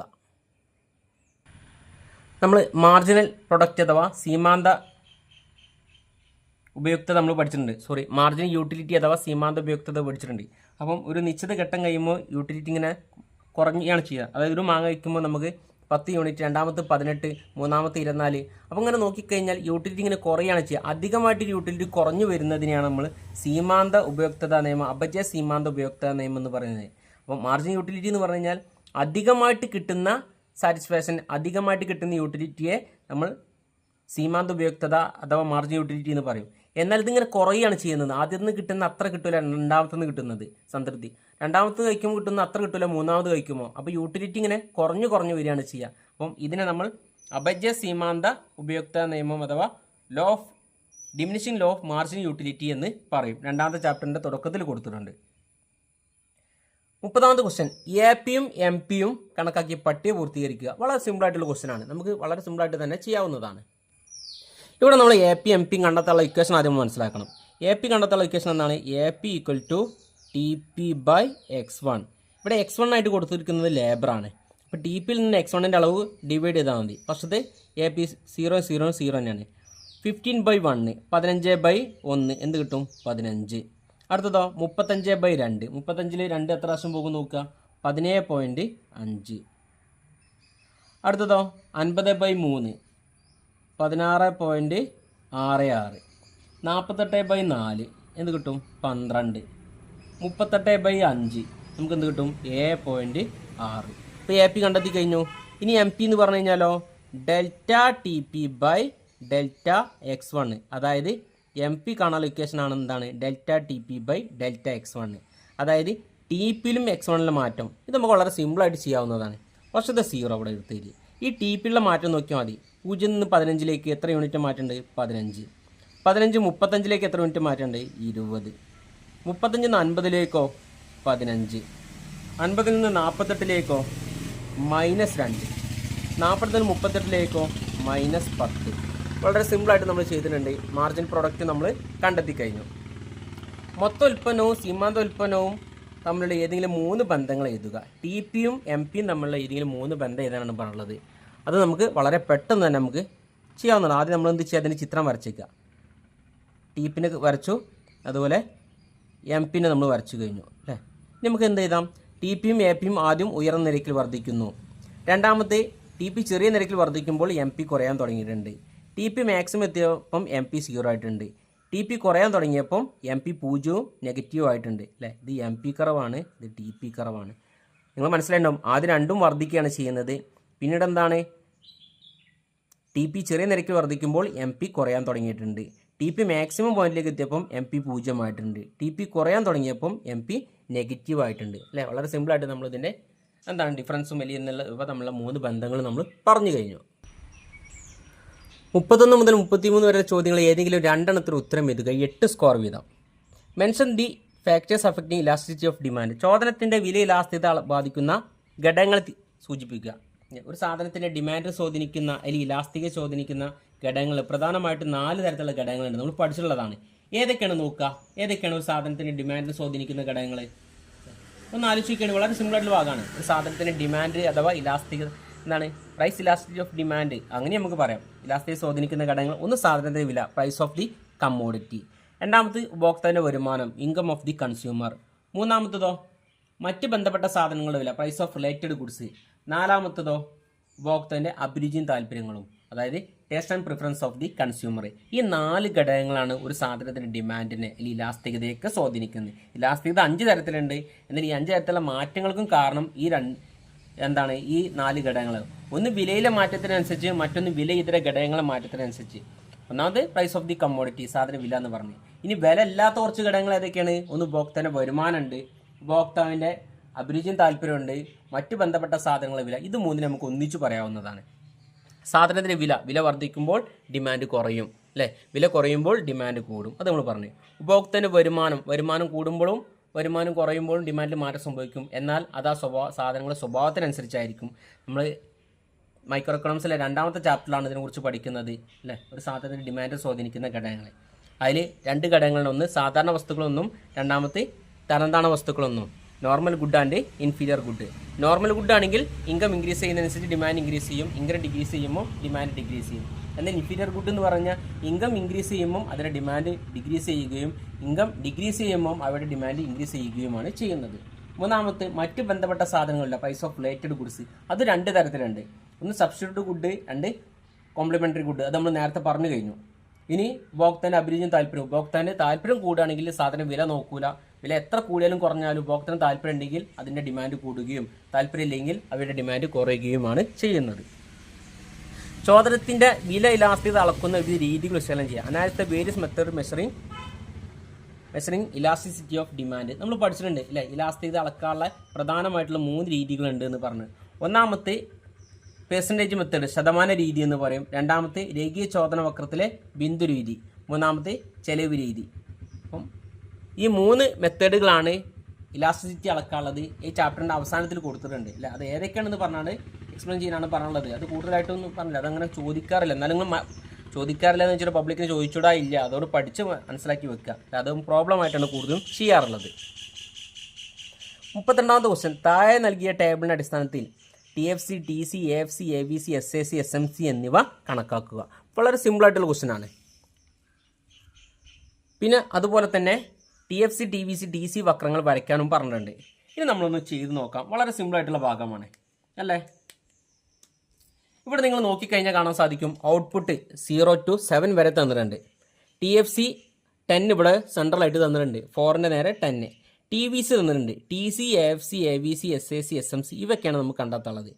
TFC ഒരു ഫിക്സറാണ്, അതായത് ഒരിക്കൽ എന്താണോ തന്നിട്ടുള്ളത് അത് തന്നെയായിരിക്കും അത് മുഴുവനായിട്ട് തരിക, അല്ലേ? ഇവിടെ 10 ആണ് തന്നിട്ടുള്ളത്. അപ്പം ആദ്യത്തതൊക്കെ എന്ത് തന്നെയായിരിക്കും? 10 തന്നെയായിരിക്കും. ബാക്കിയുള്ള എല്ലായിടത്തും എന്ത് തന്നെയാണ് വരിക? 10 അഥവാ 10 തന്നെയാണ് വരിക, അല്ലേ? ടോട്ടൽ ഫിക്സഡ് കോസ്റ്റ് ഒരു സ്ഥിര സംഖ്യയാണ്. ഔട്ട്പുട്ട് എത്ര ഇൻക്രീസ് ചെയ്ത് കഴിഞ്ഞാലും TFCയിൽ മാറ്റം സംഭവിക്കില്ല. ഇനി TC കാണാൻ വേണ്ടി നമ്മൾ പഠിച്ചിട്ടുണ്ട്. TC കാണാൻ വേണ്ടി എന്ത് ചെയ്യണം? TFC plus TVC. ഇത് ചെയ്ത് കഴിഞ്ഞാൽ നമുക്ക് എന്ത് കിട്ടും? TC കിട്ടും. 10, 20, 28, 34, 39, 43, 49, 57, അല്ലേ? വളരെ സിമ്പിളായിട്ടുള്ള ഭാഗമാണ് നമ്മൾ ചെയ്ത് കഴിഞ്ഞു.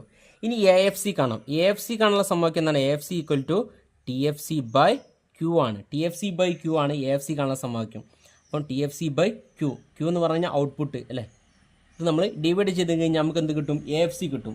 അപ്പോൾ നമ്മൾ ചെയ്ത് നോക്കുക. ഫസ്റ്റത്തെ 10 ബൈ 0, 0, 10 ബൈ 1, 10, 10 ബൈ 2, 5, അല്ലേ?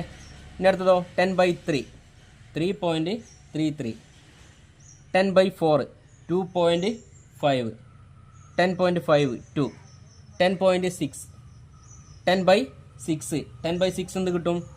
1.66. ഇനി അടുത്തതോ 10 ബൈ 7 എന്ത് കിട്ടും? 1.42. അപ്പോൾ നമ്മൾ AFC കിട്ടിക്കഴിഞ്ഞു. ഇനി ABC കാണാനുള്ള ഇക്വേഷൻ എന്താണ്? ABC കാണാൻ വേണ്ടി ABC equal to TVC by Q. TVC by Q ആണ് ABC കാണാനുള്ള ഇക്വേഷൻ. TVC ഇവിടെ തന്നിട്ടുണ്ട്, Qവും അഥവാ ഔട്ട്പുട്ട് തന്നിട്ടുണ്ട്. ഫസ്റ്റത്തെ 0, 10 ബൈ 1, 10, 18 ബൈ 2, 9, 24 ബൈ 3, 8, 29 ബൈ 4 നമുക്ക് എന്ത് കിട്ടും? 7.25. കാൽക്കുലേറ്റർ ഉപയോഗിച്ച് ചെയ്ത് നോക്കണം കേട്ടോ. ഇനി അടുത്തതോ 33 ബൈ 5 എന്ത് കിട്ടും? 6.66. 39 ബൈ 6 എന്ത് കിട്ടും നമുക്ക്? 6.5. ഇനി അടുത്തതോ 47/7 എന്ത് കിട്ടും നമുക്ക്? 6.71. അപ്പോൾ ABC കിട്ടിക്കഴിഞ്ഞു. ഇനി SAC കാണാനുള്ള ഇക്വേഷൻ എന്താണ്? SAC കാണാനുള്ള equation SAC equal to TC/Q ആണ്. അല്ലെങ്കിൽ എന്ത് ചെയ്താൽ മതി? SAC കാണാൻ വേണ്ടി AFC പ്ലസ് ABC ഇങ്ങനെ ചെയ്ത് കഴിഞ്ഞാൽ നമുക്ക് എന്ത് കിട്ടും? SAC കിട്ടുന്നതാണ്, അഥവാ AC കിട്ടുന്നതാണ്. ചില ക്വസ്റ്റ്യൻ പേപ്പറിൽ AC എന്ന് മാത്രം തരുള്ളൂ, ഇവിടെ SMC എന്നുള്ള MC എന്ന് മാത്രം തരുള്ളൂ. അപ്പോൾ നമ്മൾ ചെയ്ത് നോക്കാം. ഇത് തമ്മിൽ കൂട്ടി എഴുതിയാൽ മതി, വളരെ സിമ്പിളായിട്ടുള്ള ഭാഗമാണ്. 14, 11.33 അല്ലേ, 9.75, 8.66, അടുത്തതോ 8.16, 8.14. ഇങ്ങനെ ചെയ്ത് കഴിഞ്ഞാൽ ഡിവൈഡ് ചെയ്താലേ TC/Q ആണെന്ന് പറഞ്ഞിട്ടുണ്ട് അല്ലേ. 10/0 0, 20/1 20, 28/2 14, 34/3 എന്താണ് 11.33. അത് നമ്മൾ ചെയ്ത് കഴിഞ്ഞു. ഇനി SMC കാണാനുള്ള ഇക്വേഷൻ എന്താണ്? ഇത് വളരെ സിമ്പിളായിട്ടുള്ള ഇക്വേഷൻ തന്നെയാണ്. SMC കാണാനുള്ള equation SMC equal to ΔTC/ΔQ അല്ലേ. ΔTC/ΔQ അതായത് TC ഉള്ള മാറ്റത്തിനനുസരിച്ച് ഔട്ട്പുട്ടുള്ള മാറ്റം കൊണ്ട് ഡിവൈഡ് ചെയ്യുക. അപ്പോൾ നമുക്കത് അറിയില്ലെന്ന്. വളരെ സിമ്പിളായിട്ടുള്ള ഭാഗമാണ്. ഇതാണ് ഏറ്റവും ഇതിൽ ചെയ്യാനുള്ള ഏറ്റവും കൂടുതലുള്ള സിമ്പിളായിട്ടുള്ള ഭാഗം.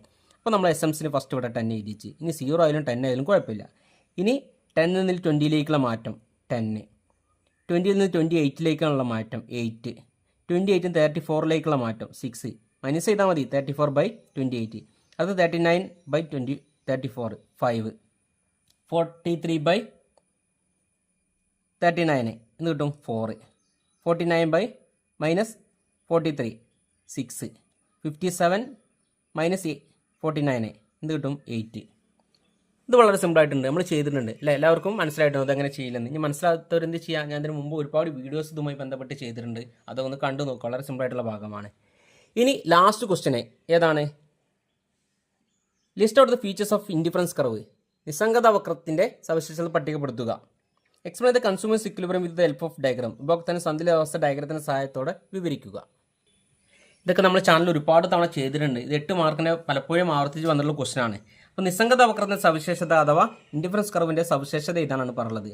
അപ്പോൾ ഇൻഡിഫറൻസ് കർവ് വരച്ച് കഴിഞ്ഞാൽ നമുക്ക് വളരെ സിമ്പിളായിട്ട് ഇതിൻ്റെ സവിശേഷത എഴുതാൻ വേണ്ടി സാധിക്കും. ഇവിടെ x1ൻ്റെ അളവും ഇവിടെ x2ൻ്റെ അളവും, y ആക്സിസും x ആക്സിസും 0. അപ്പോൾ ഒന്നാമത്തെ സവിശേഷത നോക്കുക. Indifference curve left to right, ഇടത്തു നിന്ന് വലത്തോട്ട് ചെരിഞ്ഞിറങ്ങുന്ന കർവായിരിക്കും അല്ലേ. ഇടത്തു നിന്ന് വലത്തോട്ട് ചെരിഞ്ഞിറങ്ങുന്ന കർവായിരിക്കും. പിന്നെന്താണ്? കോൺവെക്സ് ഷേപ്പ് ആയിരിക്കും. ഇതിനൊരു കോൺവെക്സ് ആകൃതി ആയിരിക്കും. 2 പോയിന്റ് നമ്മൾ പറഞ്ഞു കഴിഞ്ഞു. ഇനിയുള്ള ബാക്കിയുള്ള പോയിന്റുകൾ പറയണമെന്നുണ്ടെങ്കിൽ നമ്മൾ എന്ത് ചെയ്യണം? ഇവിടെ ഇൻഡിഫറൻസ് കർവിൻ്റെ കൂടെ ഇൻഡിഫറൻസ് മാപ്പ് കൂടി നമ്മൾ ഉൾക്കൊള്ളിക്കണം അല്ലേ. ഇവിടെ IC1, IC2, IC3. ഇവിടെ IC1 ഒന്നാമത്തത്, IC2 രണ്ടാമത്തെ ഇൻഡിഫറൻസ് കർവ്, IC3 എന്ന് പറഞ്ഞാൽ മൂന്നാമത്തെ ഇൻഡിഫറൻസ് കർവ്. ഇനി നമുക്ക് ഇതിൻ്റെ പ്രത്യേകത നമ്മൾ ഇതാവുന്നതാണ്. ഇൻഡിഫറൻസ് കർവ് മുകളിലേക്ക് പോകുന്തോറും ഉയർന്ന സംതൃപ്തി ലഭിക്കും അല്ലേ. അതായത് മുകളിലേക്ക് പോകുന്തോറും ഉയർന്ന സംതൃപ്തി ആയിരിക്കും. മാക്സിമം സാറ്റിസ്ഫാക്ഷൻ ആണ്. അതായത് മുകളിലേക്ക് പോകുന്തോറും പരമാവധി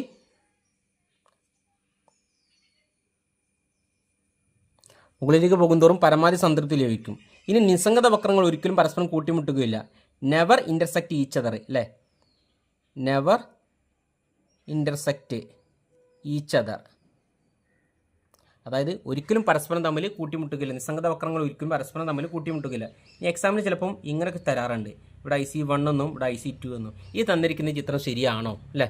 എന്താണ് ശരിയാണെങ്കിൽ അതിന് സവിശേഷത എഴുതുക. ഇനി തെറ്റാണെങ്കിൽ അത് മാറ്റി വരച്ചാൽ ഈ സവിശേഷത എഴുതുക. ഇങ്ങനെയും ചോദ്യങ്ങൾ വരാറുണ്ട്. ഈ തന്നിരിക്കുന്ന തെറ്റാണ്. കാരണം ഇവിടെ നമ്മൾ പഠിച്ചിട്ടുണ്ട് ഇൻഡിഫറൻസ് കർവ് ഒരിക്കലും പരസ്പരം തമ്മിൽ കൂട്ടിമുട്ടുകയില്ല. അപ്പോൾ നമ്മൾ 4 പോയിന്റുകൾ നമ്മൾ പറഞ്ഞു കഴിഞ്ഞു. ഇനി നമ്മൾ ശ്രദ്ധിക്കേണ്ട കാര്യം, ഉപഭോക്താവിൻ്റെ സന്തുലിതാവസ്ഥ ഡയഗ്രത്തിൻ്റെ സഹായത്തോടെ വിവരിക്കുക. ഉപഭോക്താവിൻ്റെ സന്തുലിതാവസ്ഥ വിവരിക്കണമെന്നുണ്ടെങ്കിൽ നമ്മൾ ബഡ്ജ് ലൈനും വരയ്ക്കണം, ഇൻഡിഫറൻസ് കർവ് നമ്മൾ വരയ്ക്കേണ്ടതായിട്ട് വരും.